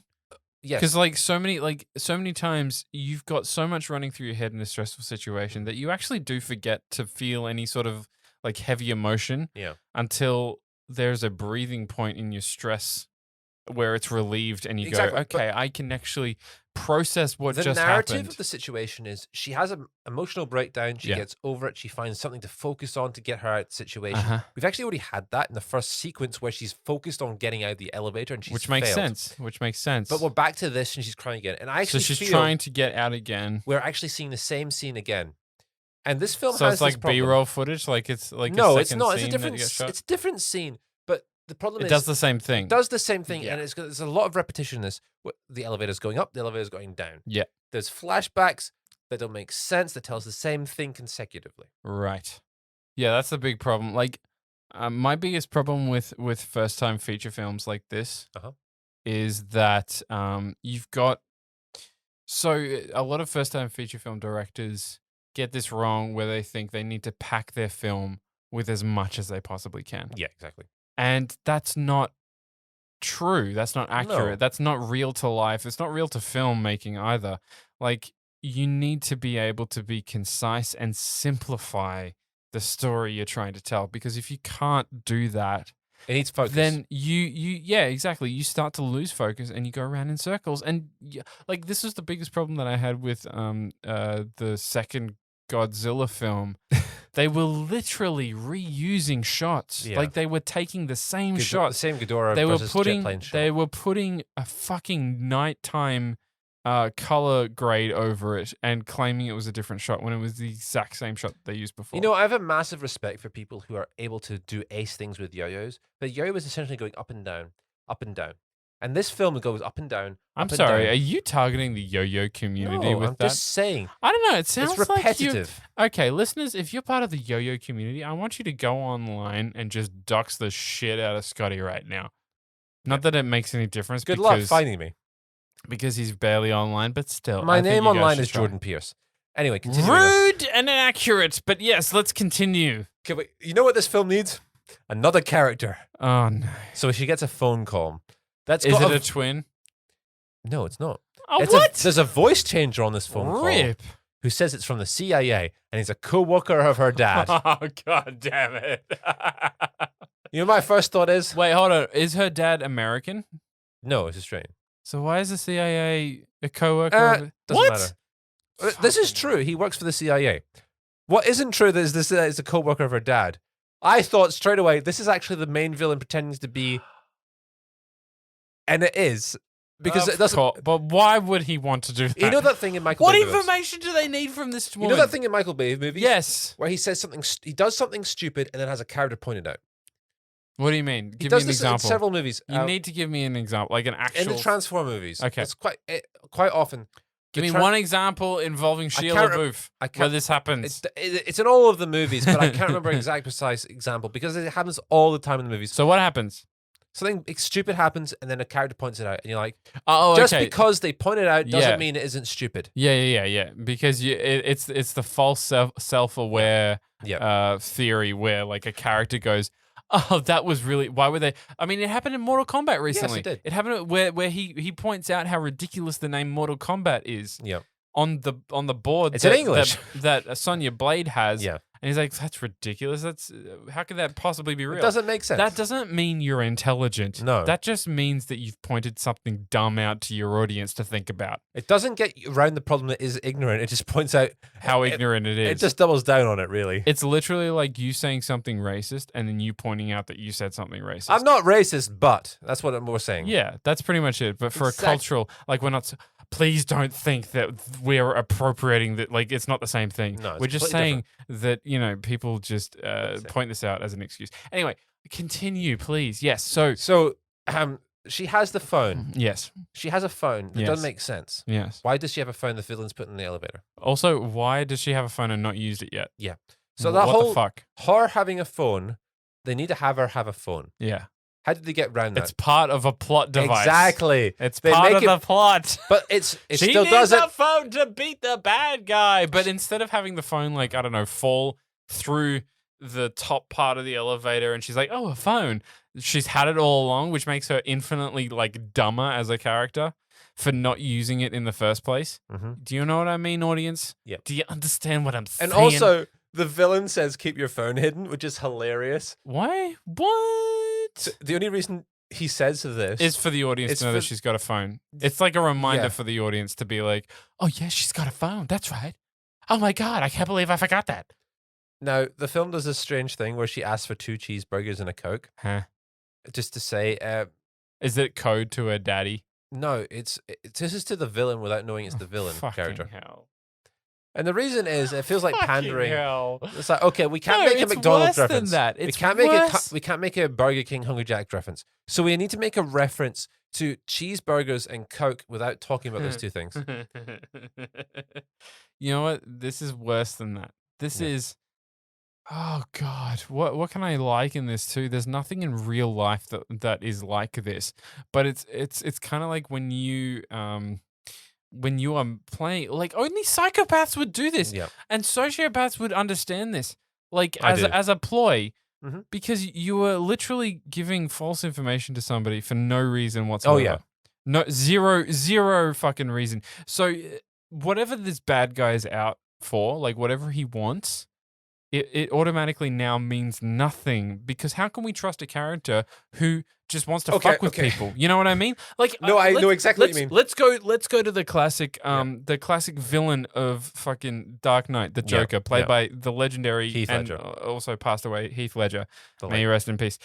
He fucking nailed it. But that character wanted to fuck with everybody. Yeah. Okay? He wanted to fuck because he enjoyed it. There is a difference between enjoying fucking with somebody and fucking with somebody for no reason. Yeah. There's a difference between highlighting hypocrisy and just kicking someone other down. And Heath Ledger's Joker enjoyed not just the destruction that he caused, but the destruction that he got other people to cause. Yeah. Which is so much more powerful as like a villain role, you know, because he doesn't need to do anything. All he has to do is have one conversation with Harvey Dent, and Harvey Dent goes off the rails and kills like 3 cops and takes a kid hostage. Like, that is the Joker's power. I feel like the Joker, when he was 6 years old, listened to Alanis Morissette, Isn't It Ironic, on repeat, and took that with him through his entire life, because that became his motto of That's a very weird dig at Alanis Morissette. No, isn't it ironic? The song, isn't it ironic? Alanis, we love you. Yeah, she's great. Please come on our podcast. I mean, yeah, we'll take you. Scotty will take you. Phrasing. But Okay, yes, that's horrible. but I feel like the difference between this as a well-written character and a poorly written character Yes. is the Joker has substance. He wants what he wants, Purpose. and we're very clear on that. Yeah. Whereas in this instance, it kind of feels like the villain doesn't know. We don't know what he wants. Okay, We don't care. Hold on. We Okay. don't care what he wants at all at this point. And the film isn't really asking us to care about what he wants. I'm going to cut ahead. Okay.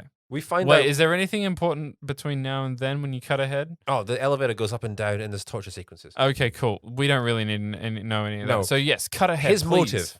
There's Yes. a guy called the Engineer has constructed this super human experiment, and there's a girl out there somewhere who has this thing, which will change the world. It doesn't matter because it's not real. Wait.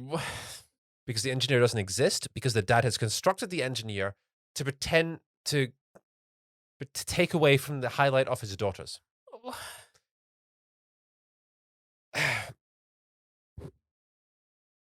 So you're telling me Yeah. that There's a subplot in the this movie. dad knew that they had superpowers. They knew. Oh, he knew when they were. He yes. knew they had superpowers. When we have all these along. flashback sequences. Yeah. He knows. He knows. I get They've it. He told knows. him. All right. He knows. Whatever. Mhm. He goes, you know what? Because I've worked for the CIA for so long, I bet the CIA would probably love to know about these superhuman children that I have. Oh, yeah. So instead of just In Australia. downplay, hold on. Uh-huh. Instead of just downplaying it Mhm. and pretending like they don't have superpowers, I'm going to go in the opposite direction, and I'm going to make sure that everybody knows. No. He's created That a there false are- character. That's what I mean. Yeah, exactly. He's gone in the opposite direction to create this. He's gone to so much trouble. Uh-huh. It's like when I tell you, don't think of the pink elephant. What do you fucking do? You think of the pink fucking elephant. Yes. He's literally doing the same thing. He's creating a character that is looking for these superpowered beings Yep. that basically says to everyone in the rest of the fucking world who knows about this character, oh, there are superhuman beings around. It's worse than that. Let's all look for them. It's worse than that because he has villains. So he has been a successful spy. What do you mean he's got villains? So he's described as a James Bond on steroids by the villains. Fucking So hell. the villain in this movie is the dad's villain. They've gone head to head several times. KGB So literally, versus CIA. hold on. So literally, Mhm. the father trying to protect his children Yep. has actually invited the villain to attack his children. That's he's in- basically what's happened. He's in witness protection Oh, because for he's done all fucking- this No, stuff. he's fucking not. He's not in witness protection No, he's if they not. can find him that fucking easily. Jesus Christ. No. So he's in witness protection. his kids have superpowers. What does he do? Okay, the engineer has created these people. I don't know who the engineer is. Instead of just fucking laying low and not saying a fucking damn thing. Let me finish this. This is so stupid. God damn it. So he constructs this engineer character who doesn't actually exist. He's the only one who knows where they are. Who doesn't exist, who has the ability to change humanity as we know it because he's constructed the next form of the human evolution. Hell. The villain is the dad's old nemesis, now a mercenary, after the engineer who doesn't exist. In a nutshell, that's this movie. What do you mean after the engineer that doesn't exist? He's okay. So he's after the engineer. So the dad, according to the dad story, he's told the CIA and thus has got around to the KGB somehow. If you are listening to this and you say to yourself, you know what, I don't think that's very hard to understand. Well, fuck you, buddy, because that's fucking ridiculous. You just told me that oh my fucking God. Okay, let's go back to the torture sequences because this is where it doesn't make sense. This is where it doesn't make sense. It does make sense at a whole bunch of places. Nothing you have said has made sense, Scotty. So they're trying to get information out of the dad where the engineer is, who doesn't exist. So they're torturing the daughter by dropping the elevator down floors and putting it up again. I'm going insane. But then, so this Russian guy has a crew, and the crew are obviously dirtbags. And they ask her, they try and get the daughter to take her clothes off. What the fuck? Who's in the elevator, but she doesn't, which is kind of good. I'm sorry, but frankly. No, but okay. So, but the problem is here, it's like who's being targeted. So there's a situation of they're asking questions of the dad, but also asking questions of the daughter.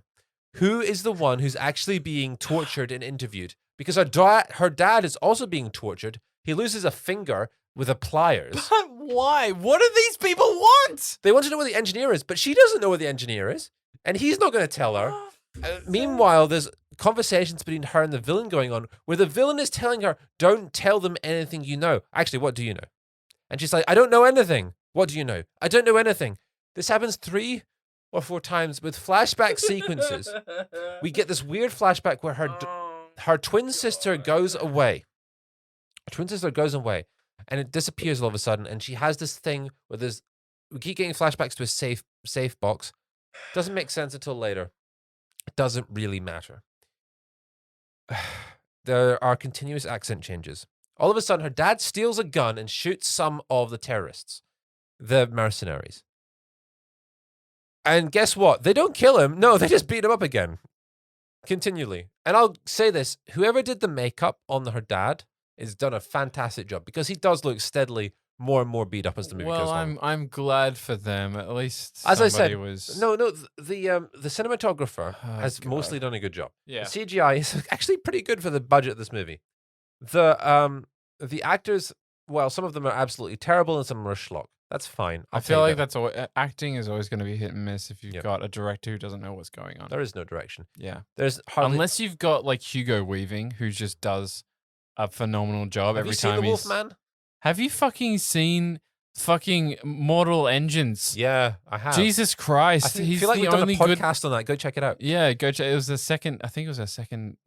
podcast ever. That was like a century ago. Jesus go check it out. Christ, that's so. But yes, unless you've got someone like Hugo Weaving or Kate Blanchett who just walks onto set, owns the scene, walks off, you're not gonna there's so much relying on the director here. Yep. To be able to know what to say to his actor to get the best performance. So the elevator's gone up for the 5th time at this point. Yeah. I checked my phone to see how long the movie's gone on because I'm like, well, much longer can this go on for? Yeah. It's 25 minutes in. The movie goes for an hour 40. Jesus Christ. That says a lot.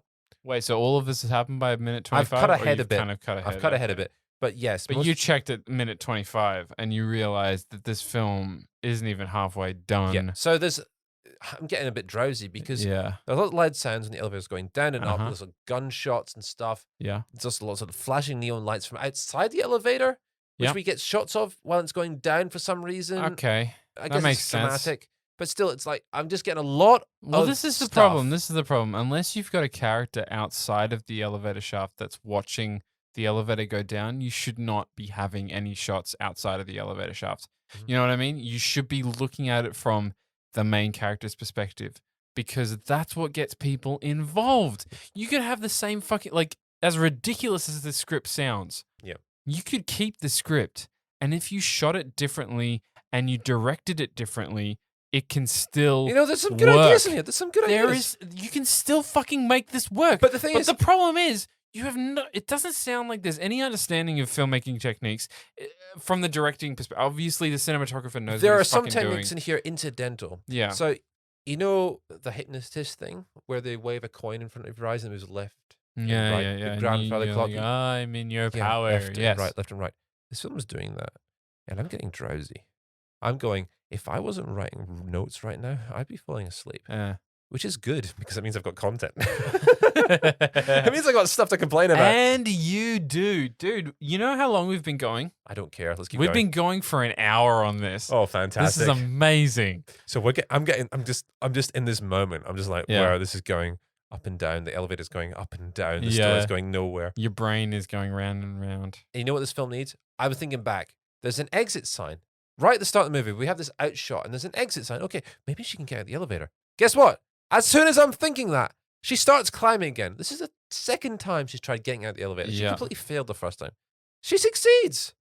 And she did it the exact same way that she did the Oh, first yeah. time? She just climbs up. So she's out the elevator. So that's even worse. When you offer a character a way to get out of their situation several times, that's bad writing. Let me finish this. That's because terrible writing. It gets worse. Oh, fantastic. So she gets out the elevator. She sees the exit sign. She gets onto these panels. So it's in an elevator. Imagine Toy Story 2. You know the scene in Yeah. Toy Story 2? I'm actually picturing Mission Impossible when That'll work. what's his face is on top of the elevator It and gets doesn't crushed matter. to death. Yes. Yeah. Imagine that. She's on the pylons between the elevator and Yep. the exit sign. Yep. All of a sudden, it's getting windy. She goes back in the elevator. You know the joke about the blonde there's the joke about the blonde, the brunette, and the redhead. One swims a quarter of the way, then she gets tired and swims back. One gets a third of the way, gets tired and swims back, and the blonde swims half the way and then gets tired and swims back. Yeah. It's that. It's that for the main character. She gets tired and she's like, okay, I'm almost at the exit sign. Screw it, I'm going to go back in the elevator. It gets windy. She goes back. So the equivalent of this, let's say John McClane in the Die Hard films, he's hiding in the one of the rooms as the guys are clearing the floor, and the villains open the door to where he is, point guns at him, and he gives up because I was really tired and I'm not wearing shoes, so I might as well give up. Fuck you as a filmmaker. Fuck you. You've just made the least interesting decision of your fucking career in making this character decide, you know what, I'm too And they're tired. hoping we won't notice. That's I'm the going to funny go thing. back inside. So her phone, which seems to have unlimited power at this point, I think consciously. It's like, what's her battery at? She's been unconscious for about 12 hours before she wakes up in the elevator. Yeah. How is her phone still alive? Well, you know what? They do that stupid thing of explaining it later on in the movie. Oh, fuck. Anyway, doesn't matter. You didn't need to explain it. Just like, I can buy that she had her phone charged and then went out for like an hour and then got kidnapped. But what I I mean can is- buy that. What Like, I mean is, they put her phone says, "Oh, battery low" later on, but she decides to go on Instagram. why? She wants to look at her photos. Oh, She wants to check out her past. So it's another. Oh, hang on a sec. We haven't actually made this character relatable. How do we make her relatable? Oh, I know. Let's have a look at Instagram. I mean, teenage girls look at Instagram, right? yeah. Teenage girls upload to Instagram, right? And she looks at all her past Instagrams. So why isn't she posting asking for help? She's already tried that, to be fair. And what happened? She got a Chinese guy on the. No. Yeah, exactly. No. Yeah, exactly. She's got a fucking phone. Yeah. She's got a fucking phone and she's on Instagram. Why hasn't she posted to Instagram asking for help? Why hasn't she posted fucking 911? Look at where I am. I'm in a fucking, look at me. I'm fucking bleeding. I've got a broken, I don't know whether she's got a broken leg or not, but she's sustained injuries. So there are two things going on. She's not in a fucking good way. She has no signal and yet she's able to use the internet. I just want to put that. Fuck the you. The film has confirmed this at this point. I haven't even watched this movie, by the way, and I'm so fucking mad for you, Scotty. I was enjoying myself. I was having a blast because I was like, oh, I can torture Jordan with the inadequacies of this piece of shit. It's fucking working. Thank you Oh. very much. So she's watching Instagram and she has this, of course, there's a happy birthday sequence with some friends and her mom and dad. Of course, there's What do her you mean? surfing. What do you? It's So like- she's going through her own Yes. Oh, fuck off. Well, her friends uploads of her. Oh, fuck off. It's so stupid. I got friends. Oh, yeah, you're so fucking special. Fuck you. Then we have a Got friends, flashback. bitch. Oh, there's another Got there's another friends. meaningless interrogation sequence. Well, you I'm don't just have gonna friends have- anymore. You're in a fucking elevator. There's Don't another. you? There's fucking another bitch. scene where Fucking apparently friendy bitch. we get told You got friends information. on fucking. Her mum was beheaded. What? It doesn't. We just skip over that. Just skip over it. Just skip No, over it. you The can't film. skip over The that. film skips over it, so we must skip over it. Her mum was beheaded and chopped up. No! Skip over it, and then we have a You can't do- flashback. We have a flashback to the little girl again, saying she kills millions of people in the future. What? What? You can't. What do you mean a flat? What do you? What? That doesn't make any sense. Yes. So we have it. Okay, there's another elevator drop. So she has another vision. Actually, there's no even elevator drop. She just the interrogation sequence ends. She has another flashback, and the daughter talks to the other girl. And at this point, I gotta confess, the girls, we don't know which one's which. And I was starting to think maybe both the girls are the same girl. Maybe there's split personality disorder going on. Maybe that would make more sense. Maybe it's like split. I don't know. It doesn't matter. The film is confusing enough as it is without me adding this I would shit. like to add another problem with this. Uh-huh. If a character is being displayed as having some sort of power to be able to travel through time or communicate through time, Yep. logically, unless something bad happens to their brain, they will get better at it as they grow older. Yeah. So why the fuck it hasn't 50-year-old Aria Wolf come back to tell, current day Aria Wolf what the fuck's going on? You know what I mean? Okay, Do you understand what I'm saying? I know, but there's actually an explanation for that. And I'll give the film this. That explanation makes sense, but it's a major plot point in the movie. Well, tell me. Fucking tell me. I remember I mentioned safe house. There's flashes to safe house. No. No, safety box. Safety like box. Like something yeah. that she needs to open or something. So when she's little, I'm cutting ahead to near the end of the movie. Yeah. She puts herself in this safety box, believing she'll change the future if she does this, the young version of herself, and she erases her memories of having superpowers. So the old her does not know she has superpowers. That doesn't make any sense, Scotty. It doesn't. No. This is not a good... Just to clarify, the reason she does this is so her mother and father do not die. But her mother died anyway! Yes! She was beheaded and chopped up, and we quickly move off that point because, you know what I'm guessing? Is during the making this movie, the mother's sequences were so bad, and honestly, she's the worst actor in this movie. No offense to her. I feel bad for her. I feel bad for her because it's not her fault. Yeah.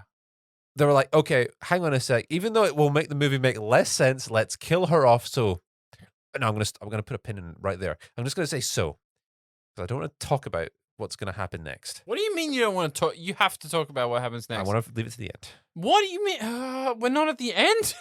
So she has bad. Scotty, we've been going for an hour and 10 minutes. Yeah, she has low battery.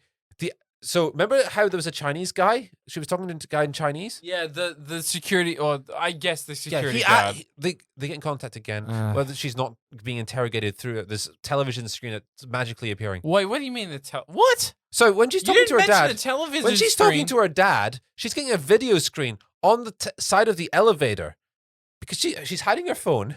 So the villain's not supposed to know, even though she's talking to the villain through her phone. That's what's going on. What? Yeah, exactly. All right, Yes, I'm not gonna just continue. So, yeah. So she's talking back to the Chinese guy. She's talking to him. He asks if she's 4G or 3G, but she doesn't have access to the internet. Otherwise, she'd be calling the police.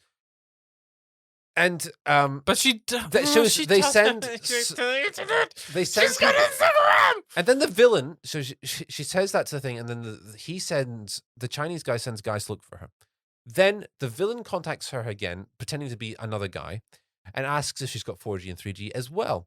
And it doesn't make any sense. And he's like, "Okay, we'll track you down.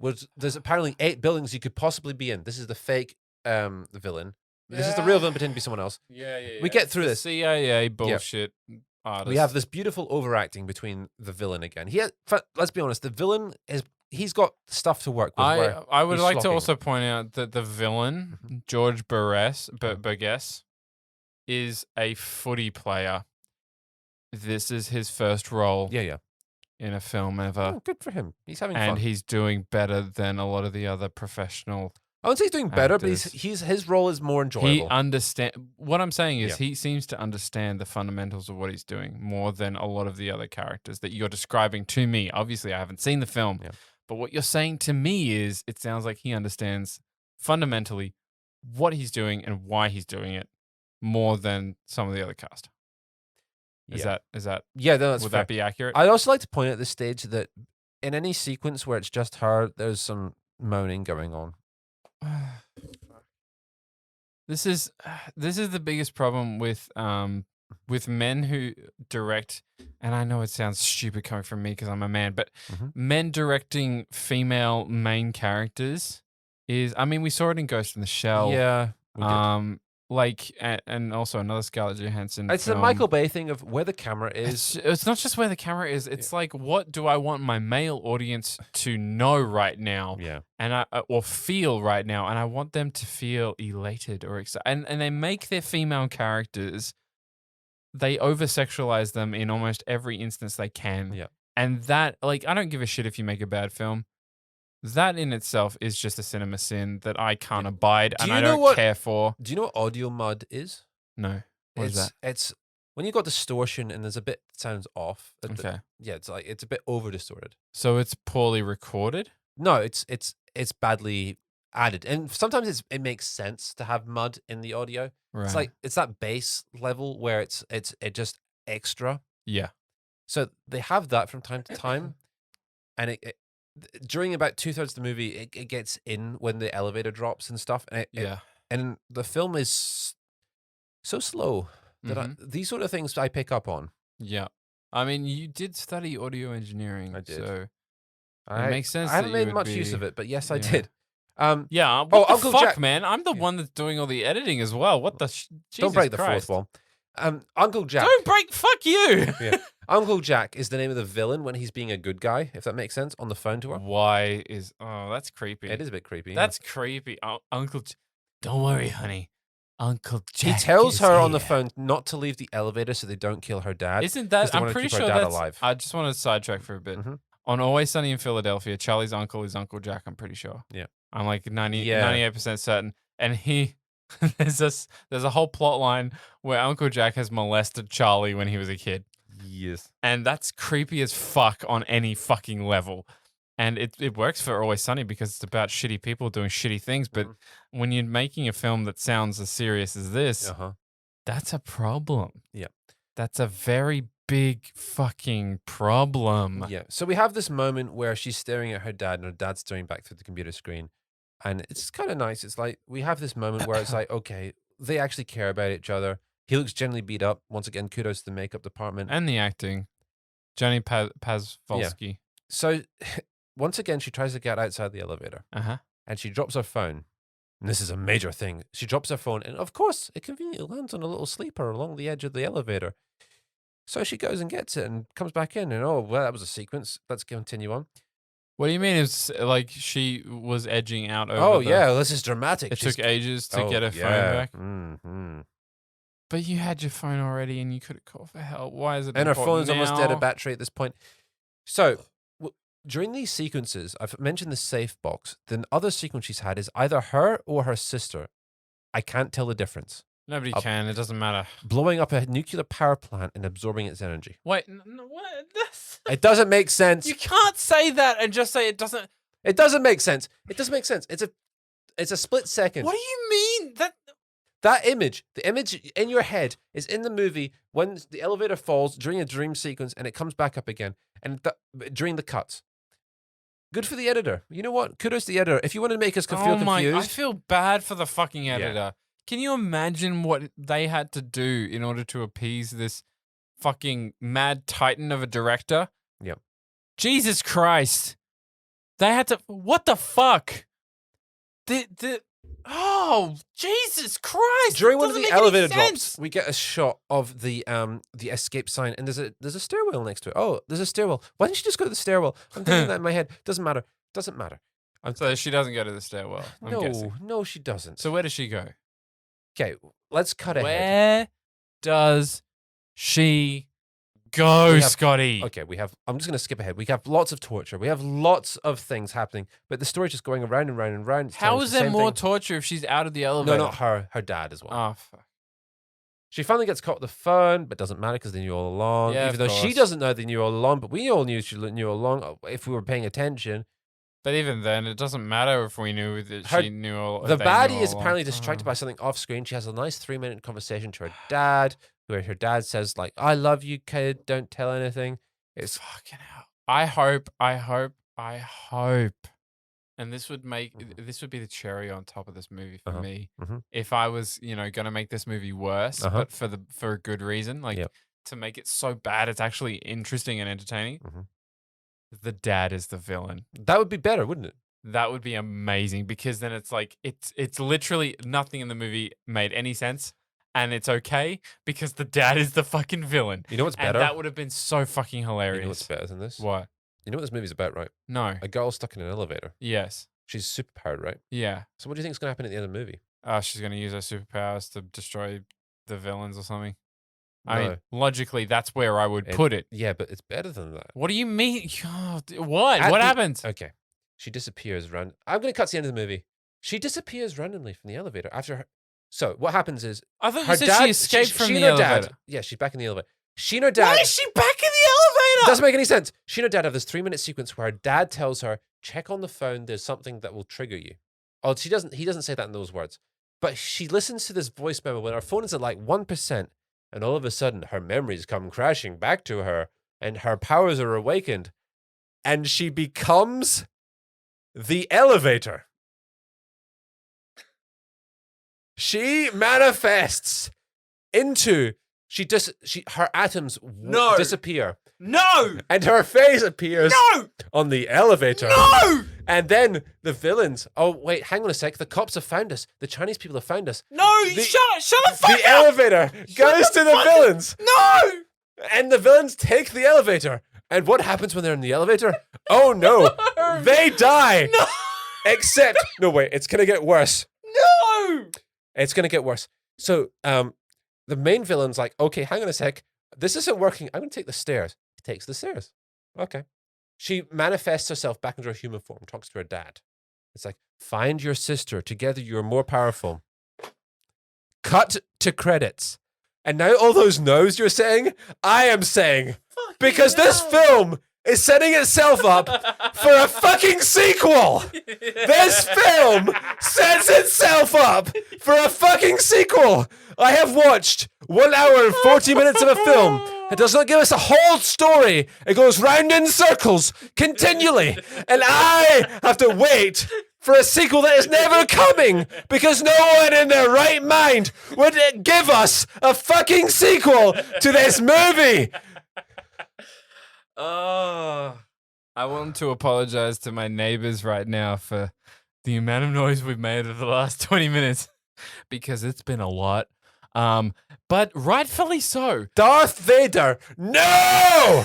No! They made. Hold up. Uh-huh. They made their main character an elevator. Scotty, do you realize what you've done?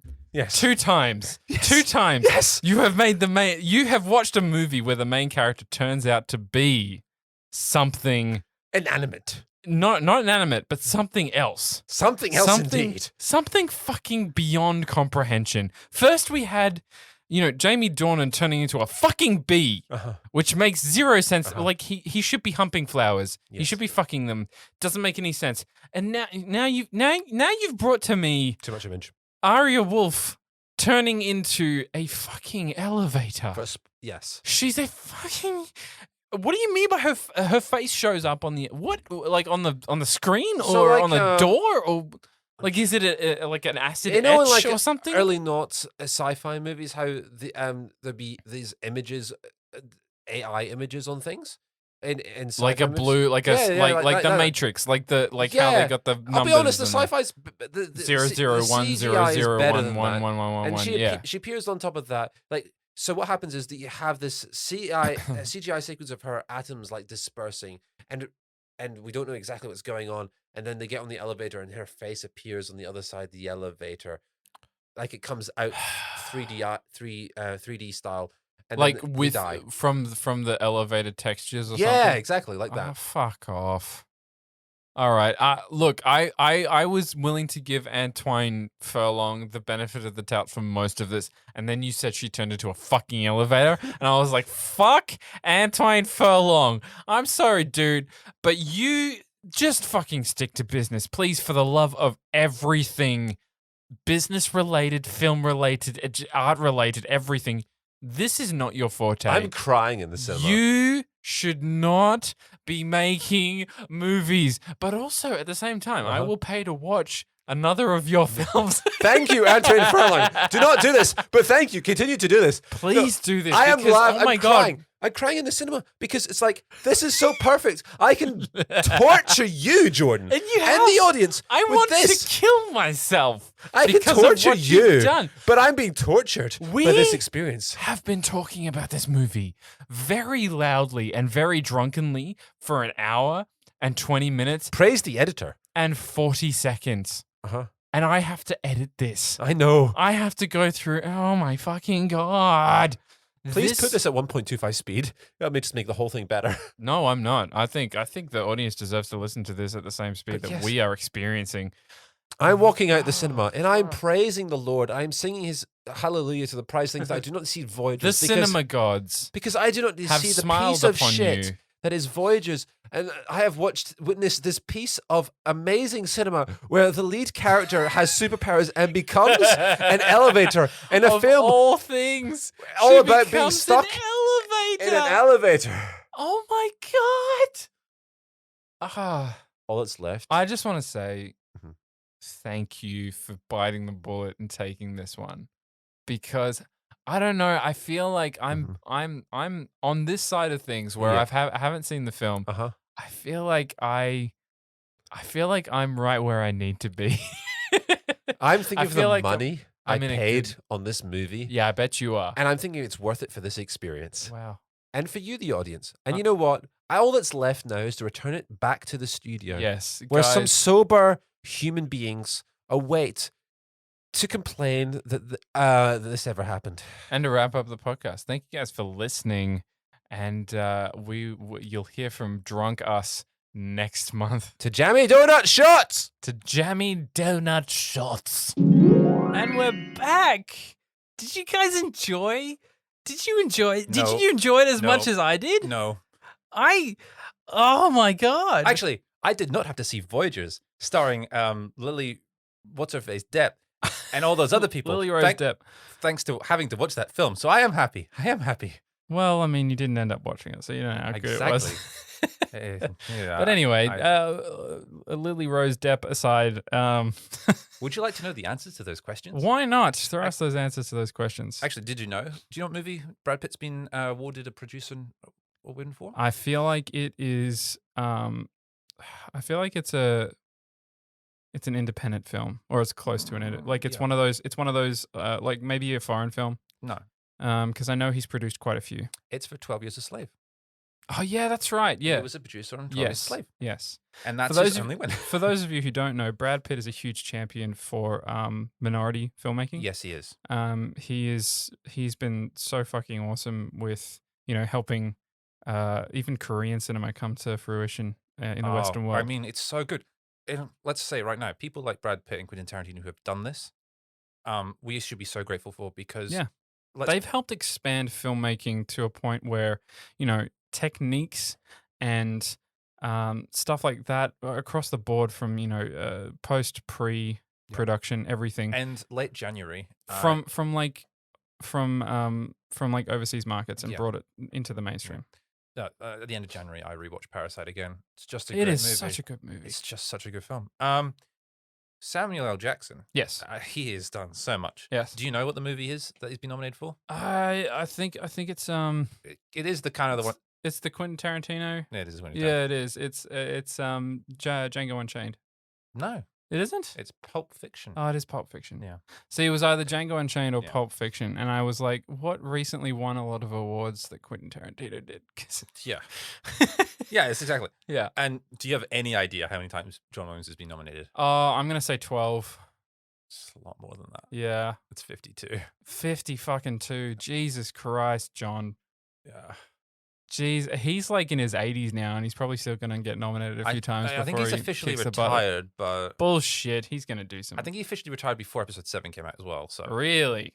Bullshit. no, He's but gonna- I mean, he retired. He came back. I think Oh he's yeah, retired no, again. yeah. He's So, retired. who knows? Retired again. He's probably going to come back out for the next Indiana Jones film. Yeah, probably. I'm not gonna lie. I'm looking forward to that. Oh yeah, I'm always up for some indie magic. Yeah. It's gonna be good. Scotty, before we send these people off to Jail? the depressing silence of no podcasts, Yeah. let's talk about our hits and misses of this month, shall we? Let's talk with the biggest hit. And I can't believe I didn't know about this movie until you messaged me about it, which is a Netflix film, Yes. The Mitchells versus the Machines. Yes. This film, it's made by the same people who made Into the Spider-Verse And the Lego movies. and the Lego movies, and it's also made by the people who brought us if I can get this right, why am I Which film thinking you- of Silicon Valley all of a sudden? Silicon Valley. It's definitely Gravity Falls is what Gravity I'm thinking Falls, of. yes. Gravity Falls. Which is a and fantastic the animated kids movie. it's such a beautiful film It is. that I laughed, I cried, I laughed, and then I cried at so many moments in this movie, and it's fantastic. There's this genre of 90s movies, the family film, that sort of died. It's been done. When it does get done, it's done terribly. Mm. So whenever you see it done right and perfectly, it's such a celebration. And this movie talks about something that I think it's very valid in my life. Mhm. It's about the love between family members where you're trying to protect or they're trying to protect you from the unknown, from failure, from there's a by telling you that it's not going to work. Yeah. And I got this Mum's not going to be happy, but I'm going to say it anyway. Mum did this to she would go out of her way to help me. Yes. Yeah. But she was always like, you need to have a backup plan. You need to do this. You need to do that. You need to have a backup plan. You can't just put all your eggs in one basket. And that is crippling to, a 16-year-old. Self-confidence. It kills your self-confidence. It really does, because the person, one of the two people in your life that you have looked up to until you're like mid-teens, late teens, suddenly tells you basically that you're not good enough. It can it can gut you. Yeah. And it did. Mhm. It got me for quite a while. Until I kind of moved on and found, my direction. I wanted to say guess. this though. It comes from a place of love because It does. Don't mistake me. I No, love no. my mum, and I know she loves me. and it's not and it does necessarily come bad from a place. parenting. No, That- it's not. No, but building anyone's self-confidence, your own self-confidence up. I think this is the keys. Building your own self-confidence up. You have to be aware that we often get tunnel visioned on things, Yeah. and that isn't healthy. So having other people comment on your life decisions is imperative. But at the same time, when you know that there is something you need to do, and I think this film talks about it. Do it. Do it. Yeah, exactly. Yeah. Um, And the beautiful part about this film that I love Mhm. is all of the complications that arise. mhm. The main character overcomes them with her talents, Yeah. with her ability to think outside of the box. And I identified so strongly with that, Mhm. being the person in the room who has this idea and being told that idea is stupid and it's not going to work. And then you do that idea and it fucking works and it blows everyone's minds. Yeah. And I love that. I fucking love that. So that's that's one of my favorite films of this month. And mine too. I just want to say animation when it's done right as well is that's my key thing. Yeah. I love it. And so I want to throw another shout out to, I think it's only the second Japanese movie ever to make number one. Demon yeah, Hunter? Demon Slayer. Demon Slayer, sorry. Whatever it is in Japanese. The film version of that just Yes. became one of the very first Japanese movies to hit number one in the States. So congratulations to Wow. it. Because that is a massive achievement. Wow. And I started watching the show, by the way. The fight scenes Mm. are fantastically animated Yes. and choreographed. Yes. Um, And that goes for the TV show as well. Yes. Oh, the anime show. Yeah. Sorry. Yes. That's done quite well. That's been out for a couple of months now, though. The movie, yeah. Yes, the Yeah. movie. There was also a couple of others that I really liked this month. Nobody. Yes, Nobody was quite fun. Bob Odenkirk stars in a film made by the people who made John Wick. Yep. Presumably in the same universe, really. Yeah, it could be. And it's just about this retired special ops guy who is like finding out what makes him happy, I guess, in a way. Yeah. Can I just say this? And what makes him happy is killing bad guys, which is it's as simple as that. Honestly, it's as simple as that. Doesn't make us all happy. Yeah, it's fun. Bob Odenkirk, he's got that face. It's like the Bruce Willis face as well. It's just like he's someone you want to hug, and you want to get to know, but at the same time, he can be a fierce badass at the same time. Yeah, because like Bruce Willis, he's probably a great guy, but at the same time, it's like you don't want to piss him off unless you find him in the air vents. Yeah, he lives up there. Yeah. I mean, he doesn't live up there. He swears he doesn't live up there. Such a good scene.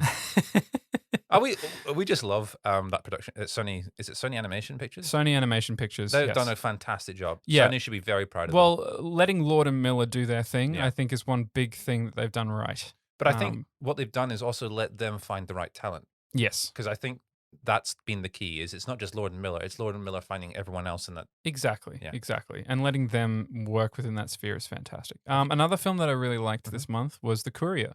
Yes. It was better than it was more interesting than I anticipated. I didn't get choked up or emotional about it, which it's quite emotional sometimes, but it's still like it's a really well made film. It reminded me of Bridge of Spies, which wasn't that great a movie. Yeah. But it was a good movie. Yeah. It is. It's funny how sometimes you put a movie on a pedestal and that's what detracts from it. It's like when we did it with Black Panther, for example. Yeah. It's like Black Panther's a good movie. When we had to compare it at the Oscars, it was like, but still, it's a good movie. It's like, yeah, yeah, exactly.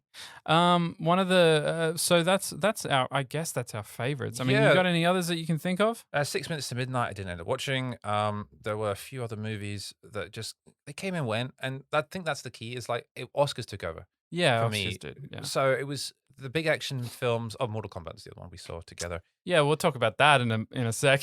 Yeah, okay. Yeah, Mortal Kombat. What can we say about Mortal Kombat? The fight scenes are good. Well, I actually went back and rewatched some of these fight scenes. Why? Because I noticed something, and I shouldn't have. So there's this thing that filmmakers do, and if you want to watch it done right, watch The Raid. Yeah. Where the fights look like every time a punch, like some character gets hit with a punch, you feel it, and because the character's feeling it, and also, and here's the biggest key of all, the cinematography is allowing it to land. Yeah. The biggest problem I have with Mortal Kombat, aside from the various poorly written plot holes. Because there's a lot of plot holes. There's not even great plot holes written. No, they're all just terrible.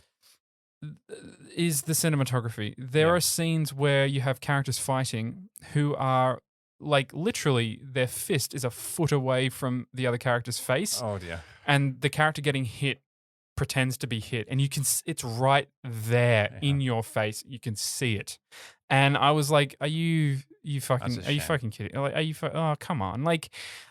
It has beyond that. It has potential to be a really fun film.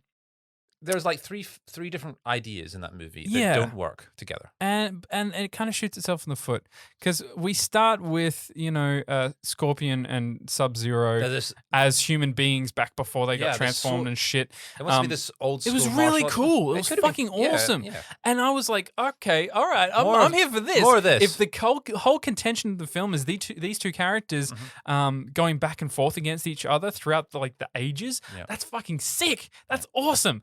But no, and instead they mentioned this tournament, and this is what really fucking got me, because when you mention something like this, when you say this upcoming tournament, which is very important, and it's very this and it's very that, I'm sitting there and I'm thinking, all right, yeah, I'm here for this, because you telling me that there's an upcoming tournament prepares me to see an upcoming tournament. You know what didn't happen in this film? A fucking tournament. Yeah, there was nothing.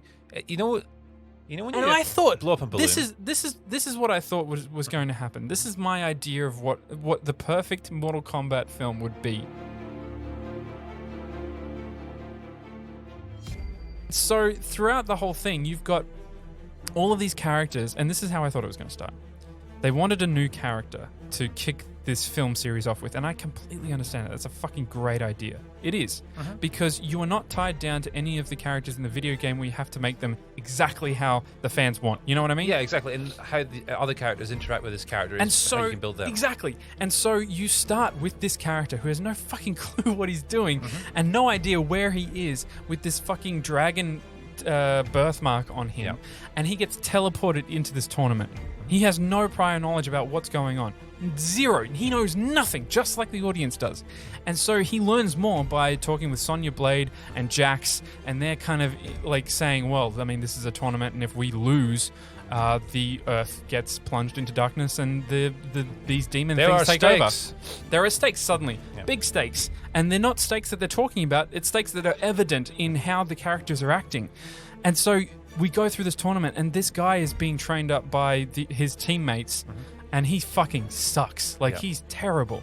So already, it's very similar to the original film, but instead of traversing across cities and deserts and, you know, all of these other set locations, it's in one location, which fucking halves the budget already. Yeah. It gives more budget for the CGI. It gives more budget to hire more actors to play all these roles. And suddenly, also, all of your narrative problems in the following film that we watched disappear. Yeah. They're no longer relevant because it's set in this tournament where you have, you know, people fighting for the fate of humanity, which makes so much more sense than a villain bringing all of his cronies together and saying, instead of waiting for the next tournament, which we have won 6 times in a row now, we are going to try and kill their warriors before we get there. There is so much exposition. Why would you make that as a villain who has all the cards, who has the best fighters, who have already proven themselves worthy of killing? There are no plot. Oh my god! Not 1 ounce of the plot makes sense. I will say this. It's such a bad decision. I'm sorry. Like, I just don't want to give it any more time because that's fair. That's fair. I just want to say I have the utmost respect for all of the actors in this and the director. And the filmmakers. You know what? Screw it. You know, they do what they can with what they have. There are some talent on display. It's just but the film. I mean, the main character is pushed to the background in the final fight scene to punch ice. Yeah. To punch ice. To just... You didn't have to watch Ascendant. You don't get to say anything. That's true. That's fair. That's fair. I am actually looking forward to Shang-Chi. Because I feel like Shang-Chi will be able to do what this film didn't do right. Yeah, exactly. And I think it's simply just going to be because they follow the Marvel first film formula. Oh, exactly. It's going to be the easiest thing in the world. They know what to do. Exactly. Exactly. Kevin Feige's a genius. Let's just leave it at that. Yes, he's a producer genius. He loves Marvel. He loves telling stories, which is fantastic. Other movies I'm looking to coming out soon, because I think this is what we should talk about now. Yep. Black Widow is finally coming out. Yes. Finally coming out. Quiet Place 2. Yep, coming Quiet out. Place 2 is next week as of recording this podcast. When this comes out, it'll probably just be coming out. Yeah. Go watch that at the cinema if you can. Otherwise, is HBO Max is streaming it? I'm not 100%. I don't think they are. I'm not sure. Okay, wherever you're in the world, see if you can find out where it's going to be available to you and go watch it. Watch it with some friends. Get some popcorn. Yeah. With lots of butter on top. Nom, nom, nom, nom, nom. Popcorn. Delicious popcorn. Yes. The cinema experience. And then, what else have we got coming out, Jordan? Oh, good question. I haven't even had time to check my calendar. Yeah, about what's coming out. There is a whole bunch of stuff that is about to come out, and I think Bond still Bond is still months away. Yeah, We're still. Marvel did release their full slate, and there's movies that have disappeared magically, and there's new ones that are coming Yes, yeah. Well, so the Eternals is coming out at the end of this year. Which well, is not good. the end of this year, but it's slightly closer in than the end. Yeah. And they've released some footage of that, which looks amazing. I was kind of worried because Marvel film and Chloe Zhao, I was like, who's going to bend first? You know what I mean? Creatively. No, but it looks like they've allowed her to keep her style, which I fucking love. Because it's going to suit their style. Exactly. The film that they're trying to make, I think it's going to be different. It's like when Guardians came out. They let what's his face? James Gunn. Yeah, the Gunn take over in terms of his style. Yes. And then they just put the Marvel characters in that style. Yeah. I think that's exactly what they're doing for the Eternals. Fingers crossed, it's amazing. It should be. I don't see how it couldn't be. Anything else you'd like to talk about, Jordan? Well, I'm not going to talk about it now, But I highly recommend you guys go out and watch Those Who Wish Me Dead in cinemas right now. I'm not going to give a review. Just know that I think it's well worth the ticket price to go see it in cinemas on the big screen. And that's it. Guys, if you want to follow us on social media, you can just look us up at Film Roast Podcast. If you have any opinions about the Oscars, we'd love to hear them. Get on Twitter, get on Facebook, and you can email us even at wemoviesfeedback@gmail.com. It's an older title, but it checks out. Yeah. And I guess we will see you guys, or you'll hear us next month. So bye, guys. Bye. It's time for a film roast.